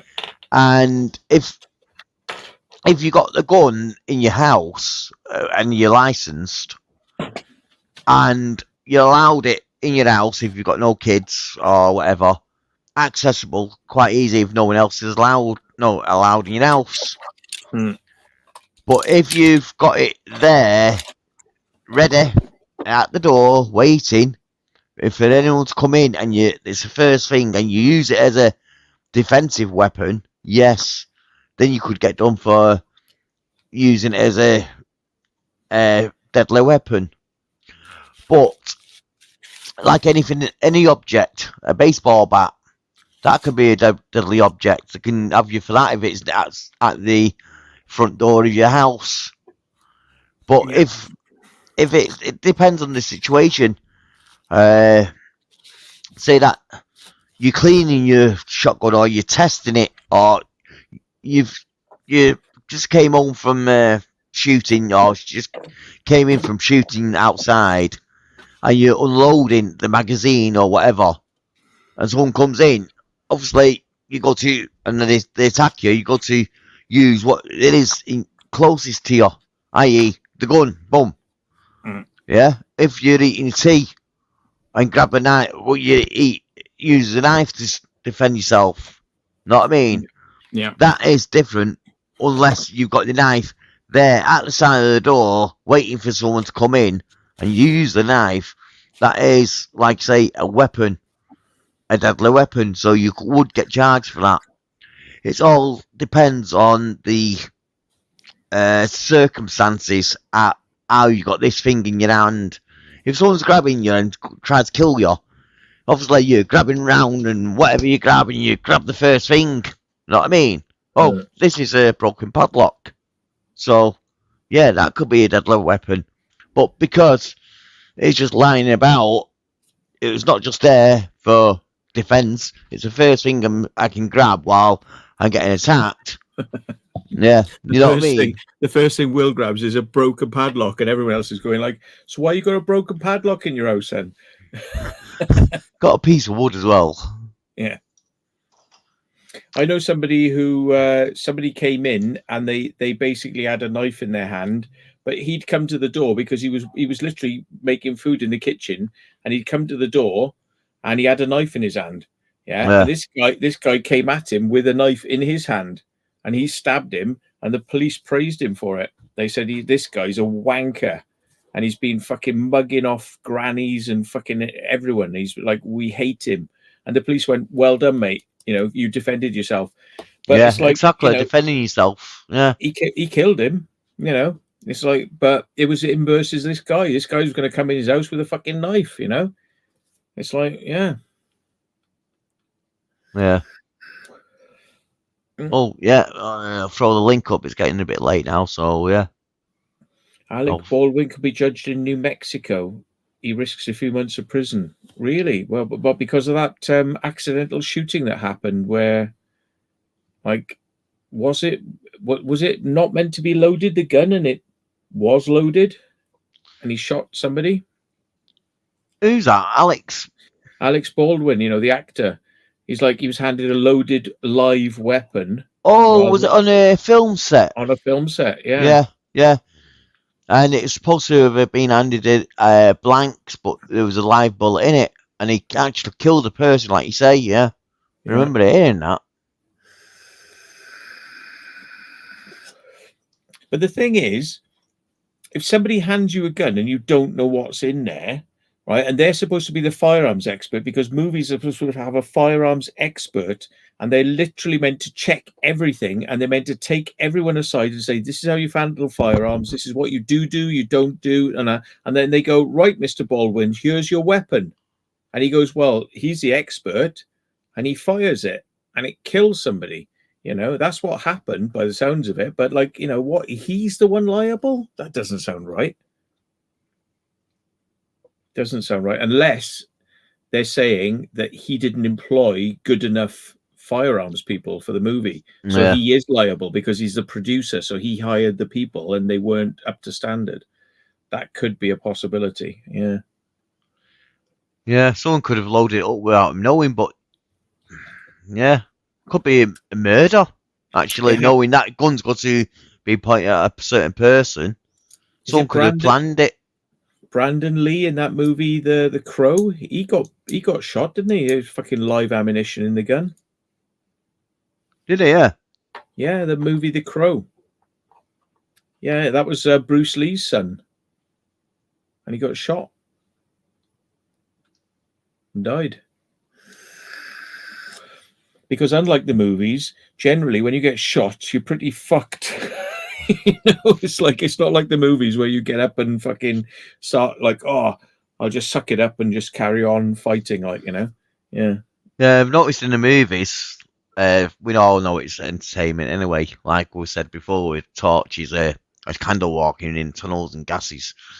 But with the movies, I've noticed, especially like 48 Hours and stuff like that, and Beverly Hills Cops, the A-Team, another one. All the baddies are such bad shooters. All right, cancel the A-Team because they never shot anyone then. Yeah, but all the baddies are really bad. They got machine guns letting off loads of bleeding rounds, yeah, by a guy that's running across the room, jumping behind a settee. That you can shoot at, and then obviously nothing happens. Yeah. Oh, we got someone in. Yeah, Bruce Lee died of paracetamol, apparently. But yeah. Hello. Hello, mate. How's things? You all right? Oh, hello. I'm in my car. I put my name up as Billy Beefburger. Sorry. No, it's all right. Welcome in. It's one of my many accounts. I was going to just go and do a drive around, but I thought, I don't know, it's pissing the rain, man. I could change the camera angle, but then you wouldn't see me. Aye. So I'm in my car. I got my fan belt thing fixed, and the oil thing was coming on, and I thought I got an oil pressure sensor switch, and it's an absolute hilarious because the oil light kept going on, and I looked up online and it kept saying, well, maybe it's this and that. I knew it wasn't a leak because there was nothing coming out underneath the car, and there was plenty of oil in it. It's a Vauxhall Astra, so I went to Auto Parts and I bought. I can tell you. Yes, I bought. Is it is it a sensor, oil sensor, leaking or into the wires? No, it was see the thing. It tells you you've got low oil. It detects the pressure. That's how it knows you've got a lot of oil, and that was broke. So I went to Auto Parts, £13 something, and then I phoned up a garage and I went, "How much would it cost to get this replaced?" And they went, £65 plus VAT. And I thought, well, I just saved myself. You know what I mean? And I went and I fitted it myself because I've got a Haynes manual, and it's literally right at the front of the engine, isn't it? Right at the front of the engine on the left-hand side. It's about that size, and I had the only spanner I had, was the spanner that fitted this. Fitted. So that was lucky. Yeah. So yeah. Pretty easy, but the thing is, it kept coming on after that. But then I thought maybe it takes a while for it to kick in, and then maybe I put it on right, and then picked up the bonnet, and I moved it, and I heard the click, and I thought, well, that's it in, because I never clicked it in properly, and then I put oil in it, and my lights now went on. So I couldn't believe they were trying to charge me £65. No, and it's just what they're doing there then is charging you by the hour, and their hour rate for labour is 65 quid. That's cheap. That's cheap. Fair play. 65 quid to get something like that fixed is cheap. It's not but real, I'm glad. Matt. I am It's glad just like you did it yourself because you saved money. Matt. It's just like changing the spark plug. One bolt, just undo it. Yeah. Unplug straight in, right at the front, dead easy. Soon as he told me he's had a problem, I said, "What car is it?" He said, "A Vauxhall." I knew, I'm an auto electrician.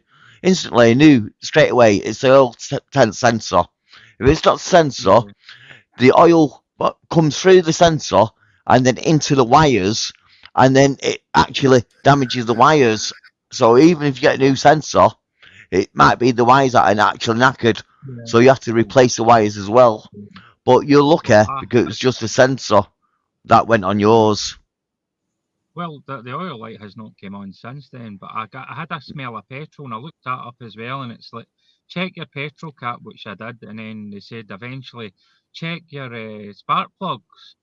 And I was like, right, I know how to change the spark plugs. I've got the stuff there to do it.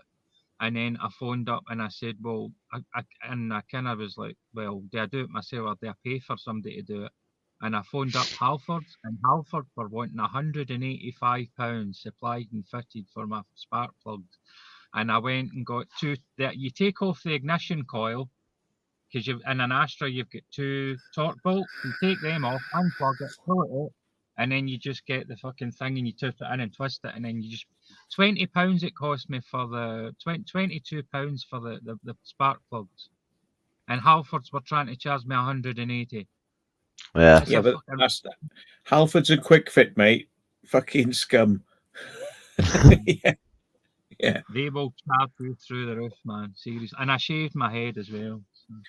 Yeah, but that's why I looked at you like, who's this at first? Billy Burger? Like, just let him on. I'll let him on anyway. The thing is, as well, Halfords and Quick Fit, if they get it wrong, they try to go, oh, no, nothing to do with us, nothing to do with us. They go like, no, they put it back on you. They're like, no, we've done it now. Right, give us your money. Right, no, we're not giving you no money back. They just go like that because they employ idiots, who fuck it up, and then they go, no, nothing to do with us. Yeah, you need someone like me, someone who knows, experienced in working on electrics and cars and whatever. Because as soon as you said, I even said to you, what car is it? As soon as you said a Vauxhall, I told you what the problem was, even before hearing what you said. So it's just, it's down to the experience. Some garages, like you say, charge you £65. I think that's a rip-off, just for that sensor, really, yeah? Because it only takes 5 minutes to do. But if you go to someone and you go to the garage and you ain't got a clue, like me, who came up to me with my knowledge straight away, instantly, I knew what was wrong with it. That's because the knowledge through the years, and that's what you pay for, the knowledge. But where garages and try to rip you off for money like that, it just takes a piss. Know what I mean? Always ask for a quote in it. Never go in and say do the work. Like I took a van in once and said, can you give me a quote? And I came back and I said, right, have you got the quote? And they said, oh, we've done the work. Now that'll be £500, please. I said, you can fuck off. Take it back off. No. I asked you for a quote. No, you didn't. You said, do the work. I said, no, I fucking didn't. No, you did. You did. You said, do the work. I said, take it back off. Fuck off.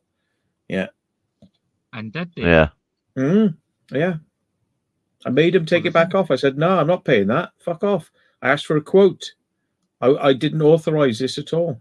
Fuck off. Mm-hmm. Well, I mean, I know a few people have been stuck. Well, the thing is, what you're talking about, I've got a Haynes manual. So if anything happens in my car that, I looked up the smell of the fuel, and I've not had the smell of the fuel in my car since then. And there's various different things that can cause it, Yeah. Well, it's weird because it sounds like the spark plugs might have worked their way loose, because you shouldn't really get any fuel past a spark plug, really. But it should be tight in, Matthew. But I watched a video, And it was this guy, and he was changing the spark plugs on an Astra, and he was saying that he bought this car out of a dealership. And he goes and he pulls the spark plugs out, and he says, well, they don't need to change the spark plugs, but they should really by rights at least inspect them anyway and change them, because for all it would cost them. And he actually got this car, and it was like a 3-year-old, 4-year-old car with like 40,000 mile on it. And you're supposed to change the spark plugs every 30,000 in this particular vehicle.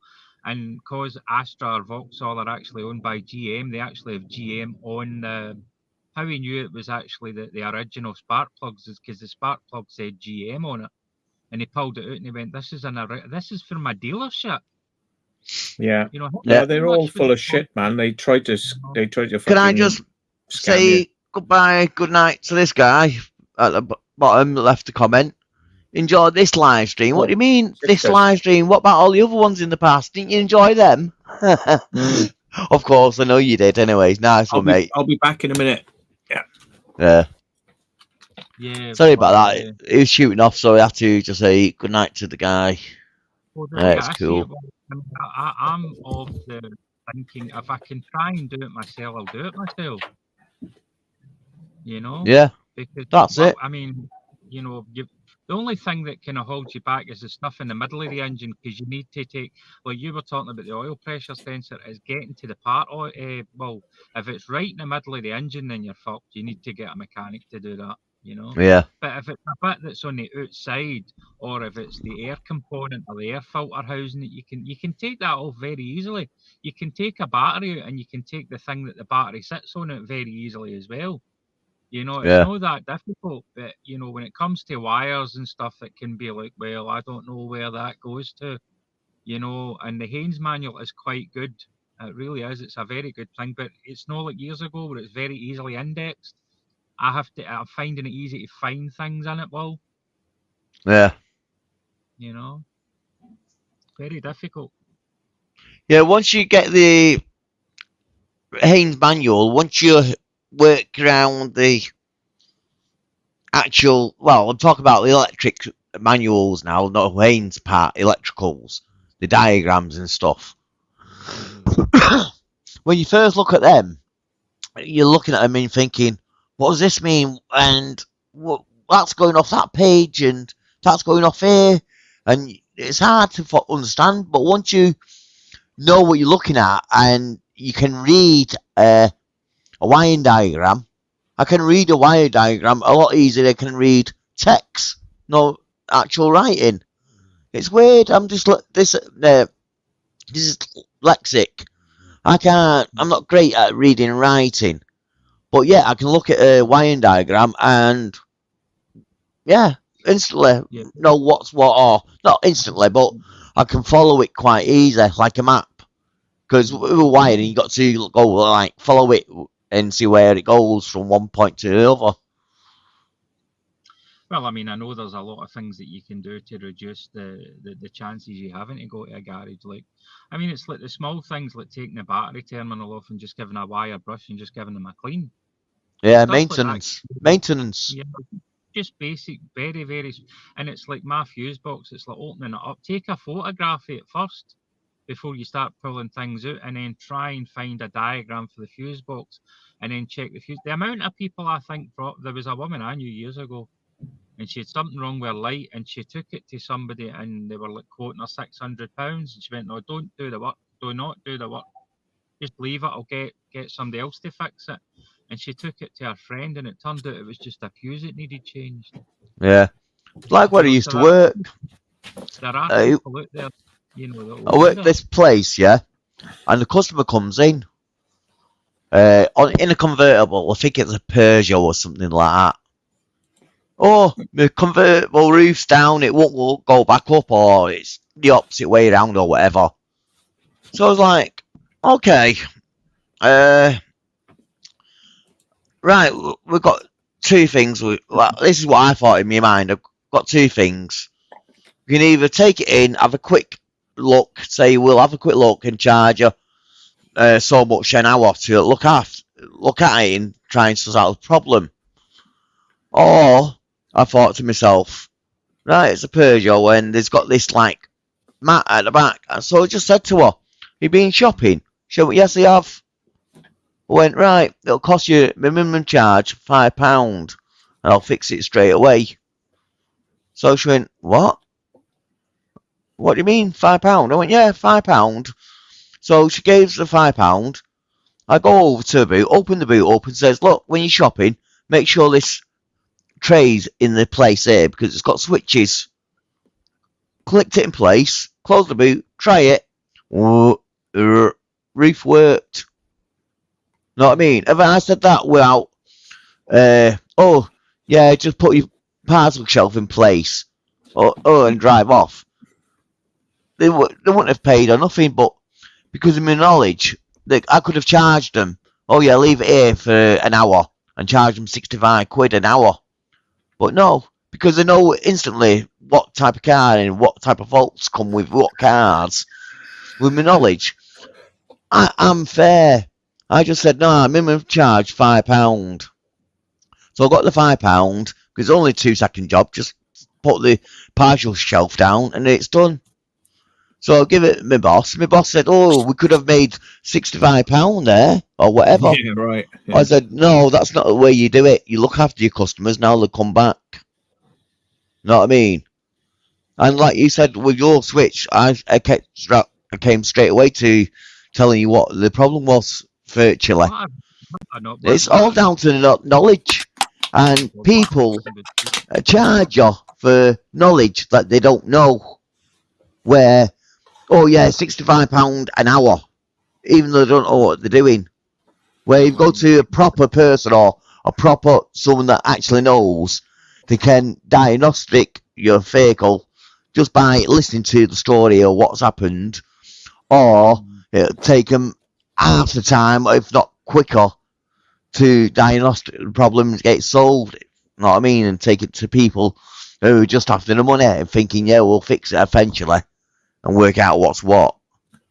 It's all down to the knowledge, and more knowledge you got of doing the job, quicker round you can get jobs in and out of the door.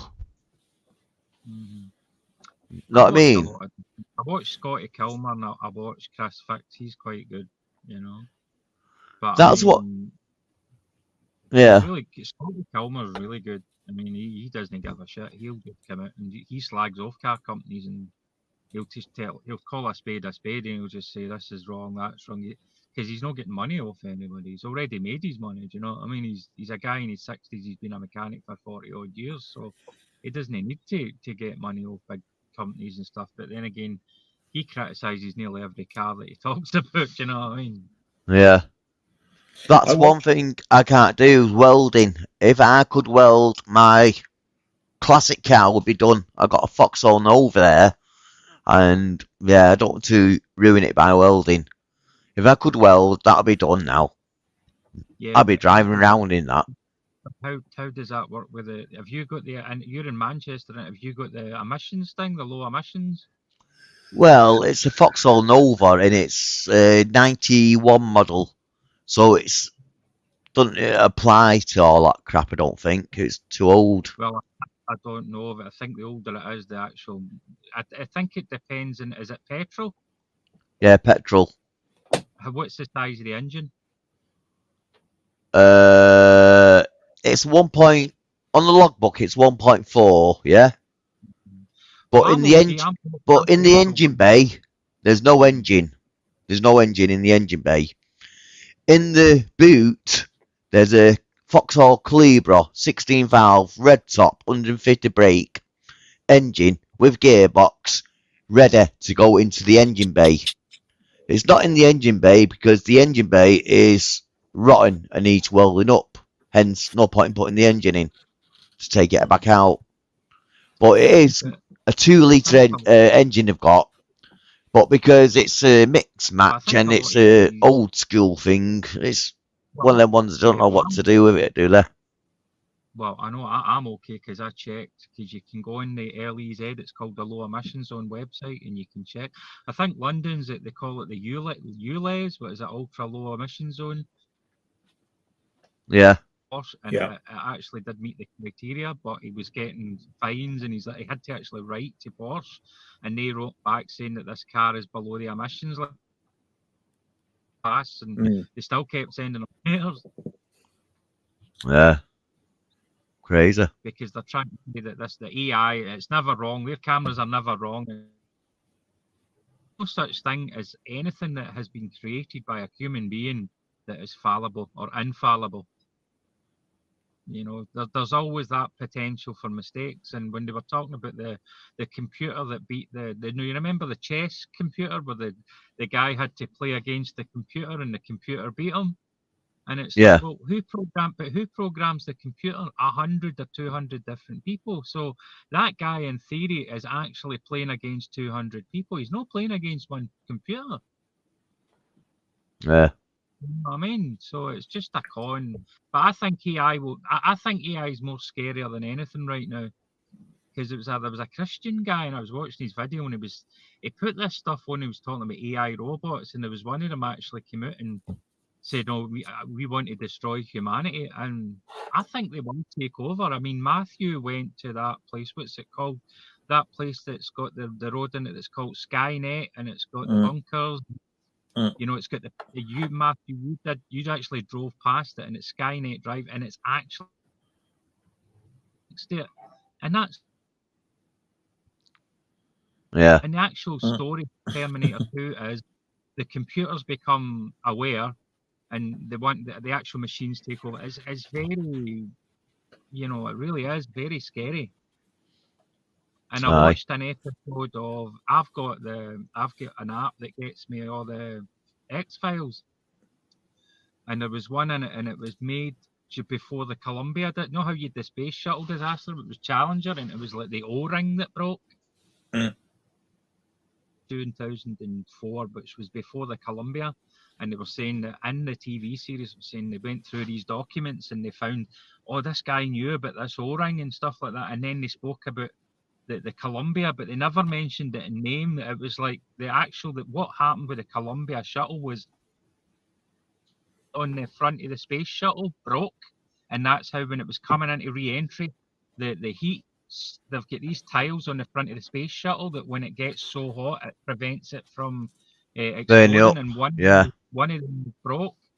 And in the actual X-Files program, they had to bring the space shuttle back in. And the guy that was the colonel turned around and says, but the tiles on the front of the shuttle are not working. And I'm like, how? Yeah, I mean, it's just, and then the Columbia happens like 10 years later, and you're like, that's spooky. It's like the Simpsons showed a plane going into the World Trade Towers, didn't it? You know, it did before it happened. Urbex is saying, will that conversion need to be a video series? Well, if I was going to open another YouTube channel, it'd be on the cars, actually. And my channel was going to be cars, or what I do now. So, yeah. What is it you do now, Will? Anyway, Urbexing. All right, because I thought before you did, was it no warehousing work? You worked in a warehouse or something before? No, I used to make cars, auto electrician, Defenders. My last job was working on Defenders, restoring them from scratch, not bolt restoration, stripping right down. Yeah. And stripping right down, rebuild them. If you look on the videos, there's a one that I've rebuilt. I do the electrics, me. I don't spray or out like that. I do the electrics, like I say, auto electrician. Do you have to actually learn how to take certain mechanical objects out of the engine to get to the electrical part? Yeah. I've just done that anyway. I'm self-taught. When I was 20, swapping engines out of my Nova for 2-litre engines out of Astras and stuff like that. So I'm basically self-taught, not college or anything like that, because I'm dyslexic and don't do writing and stuff like that. It never really worked. Oh, the Alpha, I think the 3.2 V6 GTA, they're going for about 10 grand. I think I would love one of them, me. I was going to go for a drive. I was going to go for a drive and turn the camera around, but I don't know. Is that possible? I'm about to shoot off now anyway, mate. Tell you the truth. Jesus. That's all right. I don't like Leave us in the lurch. I don't like doing videos during the night anyway, but got my gimbal. But when you turn it on, it's got a mind of its own. It just vibrates. It's like, you know what I mean? Like, Which one is it? Is it DJI or something else? No, it's a Hohem. It's a Hohem gimbal. Right. Well, you've really gone for the proper brands there. Then, right? Yeah. And what's yours, Matt? What yours playing up? Your gimbal. It's like I paid £15 for this fucking gimbal, and now it's not fucking working. Are you being sarcastic, Matthew? I thought you were being sarcastic. No, really? What gave you that impression? £99, Matthew. £99. You could have had a fucking DJI for that money. What the fuck are you buying a no-name brand for? It's a rip-off of a DJI. What's wrong with yours, Matt? Because I've heard you on your video saying, "Oh, why don't you turn your gimbal then? It's a turning thing." Yeah, no, it's like when you're filming, you turn and then it follows you, and then you turn back and it sort of stays over there. It's like, and they're like, you know, sometimes I'm looking at it, it's like, why are you pointing in the air? It's like it's got a mind of its own, but I daren't change the firmware because I don't want them to fucking lock out the anti-heat fucking shutdown bollocks. Is that on the Pocket 3 then? Yeah. Ah, right. I thought it was like a gimbal like that.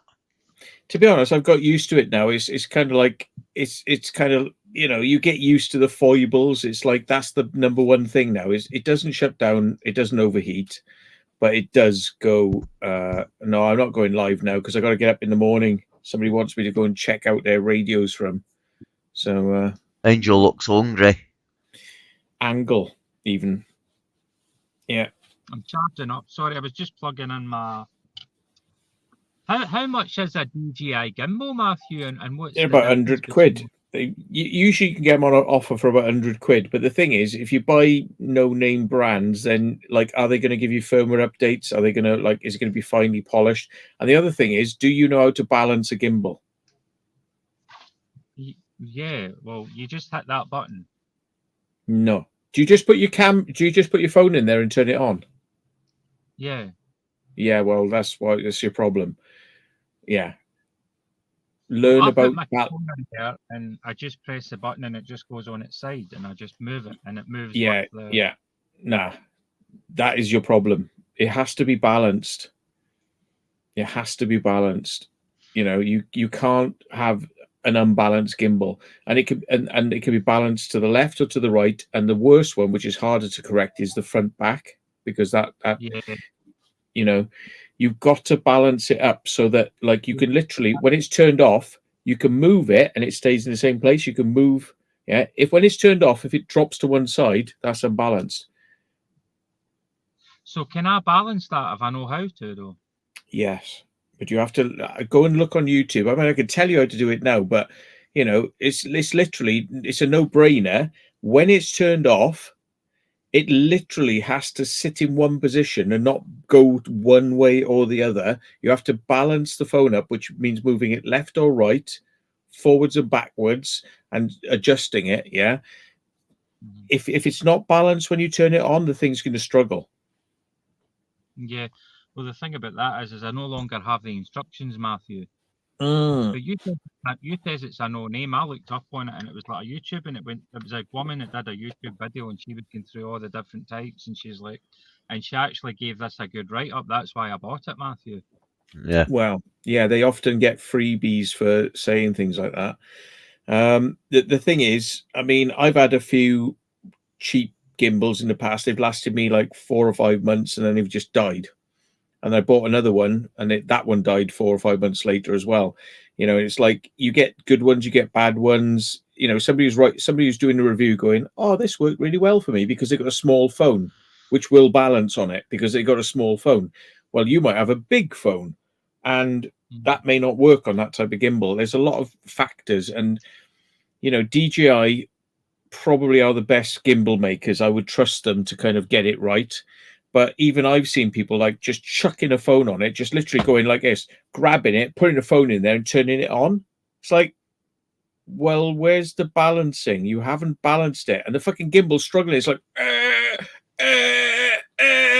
trying to hold the phone up, you know? It's meant to be balanced so that there's no effort for the gimbal. It's like, it's meant to have no effort. Yeah, So you it's need to just know. that- That's a countdown till you're gone then, yeah? Yep. You took the you hint. hear that? We're going. We're going. Yeah. It's getting late. But yeah, you have fallen into the trap there of just thinking you can stick your phone in it and hey, off we go. No, there's a bit more to it than that. I'll look up YouTube videos for Hohem and I'll try and find if I can. So I'll be able to find it online how to balance it. Just balancing a gimbal, have a look and see, because it's fairly straightforward. But I've told people how to do it in the past, like, you know, with big gimbals, like huge gimbals. Mm. Well, are you leaving now? Sounds like it. Yeah. Right. Shooting Well, off now. I'm going to go for a 10-minute drive. Mm. I might put it on YouTube, but I'm going to sort my phone out and I'm just going to put it on and record onto the. I'm not going to go live. I'm just going to record it on the phone because I've already updated. I already uploaded a video today, but I don't like driving about. I'll just put it on for safety reasons, like a dash cam. Mm. Yeah. So I'm just going to drive a bit for 10 minutes and then come back. But I need a piss anyway, so I'll need to find a bush because I'm miles away from my phone. I would recommend recording everything you do because it sounds like you need it. Like, do you think I'm one of those unlucky people? Yeah. You should really be called a Vauxhall Astra bin. I've got fucking pizza boxes. You name it, I've got it in this car, man.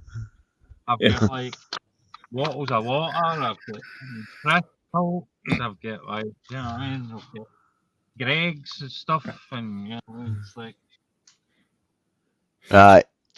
Good All right, night, then. everyone. I'll catch you all tomorrow, next week. Good night. All Good the best, night. folks. Stay safe. Bye. Bye. Bye. Bye. Bye. Bye, bye, mate. Oh, Dave's Bye. gone. Yeah. End the screen. Right. End screen.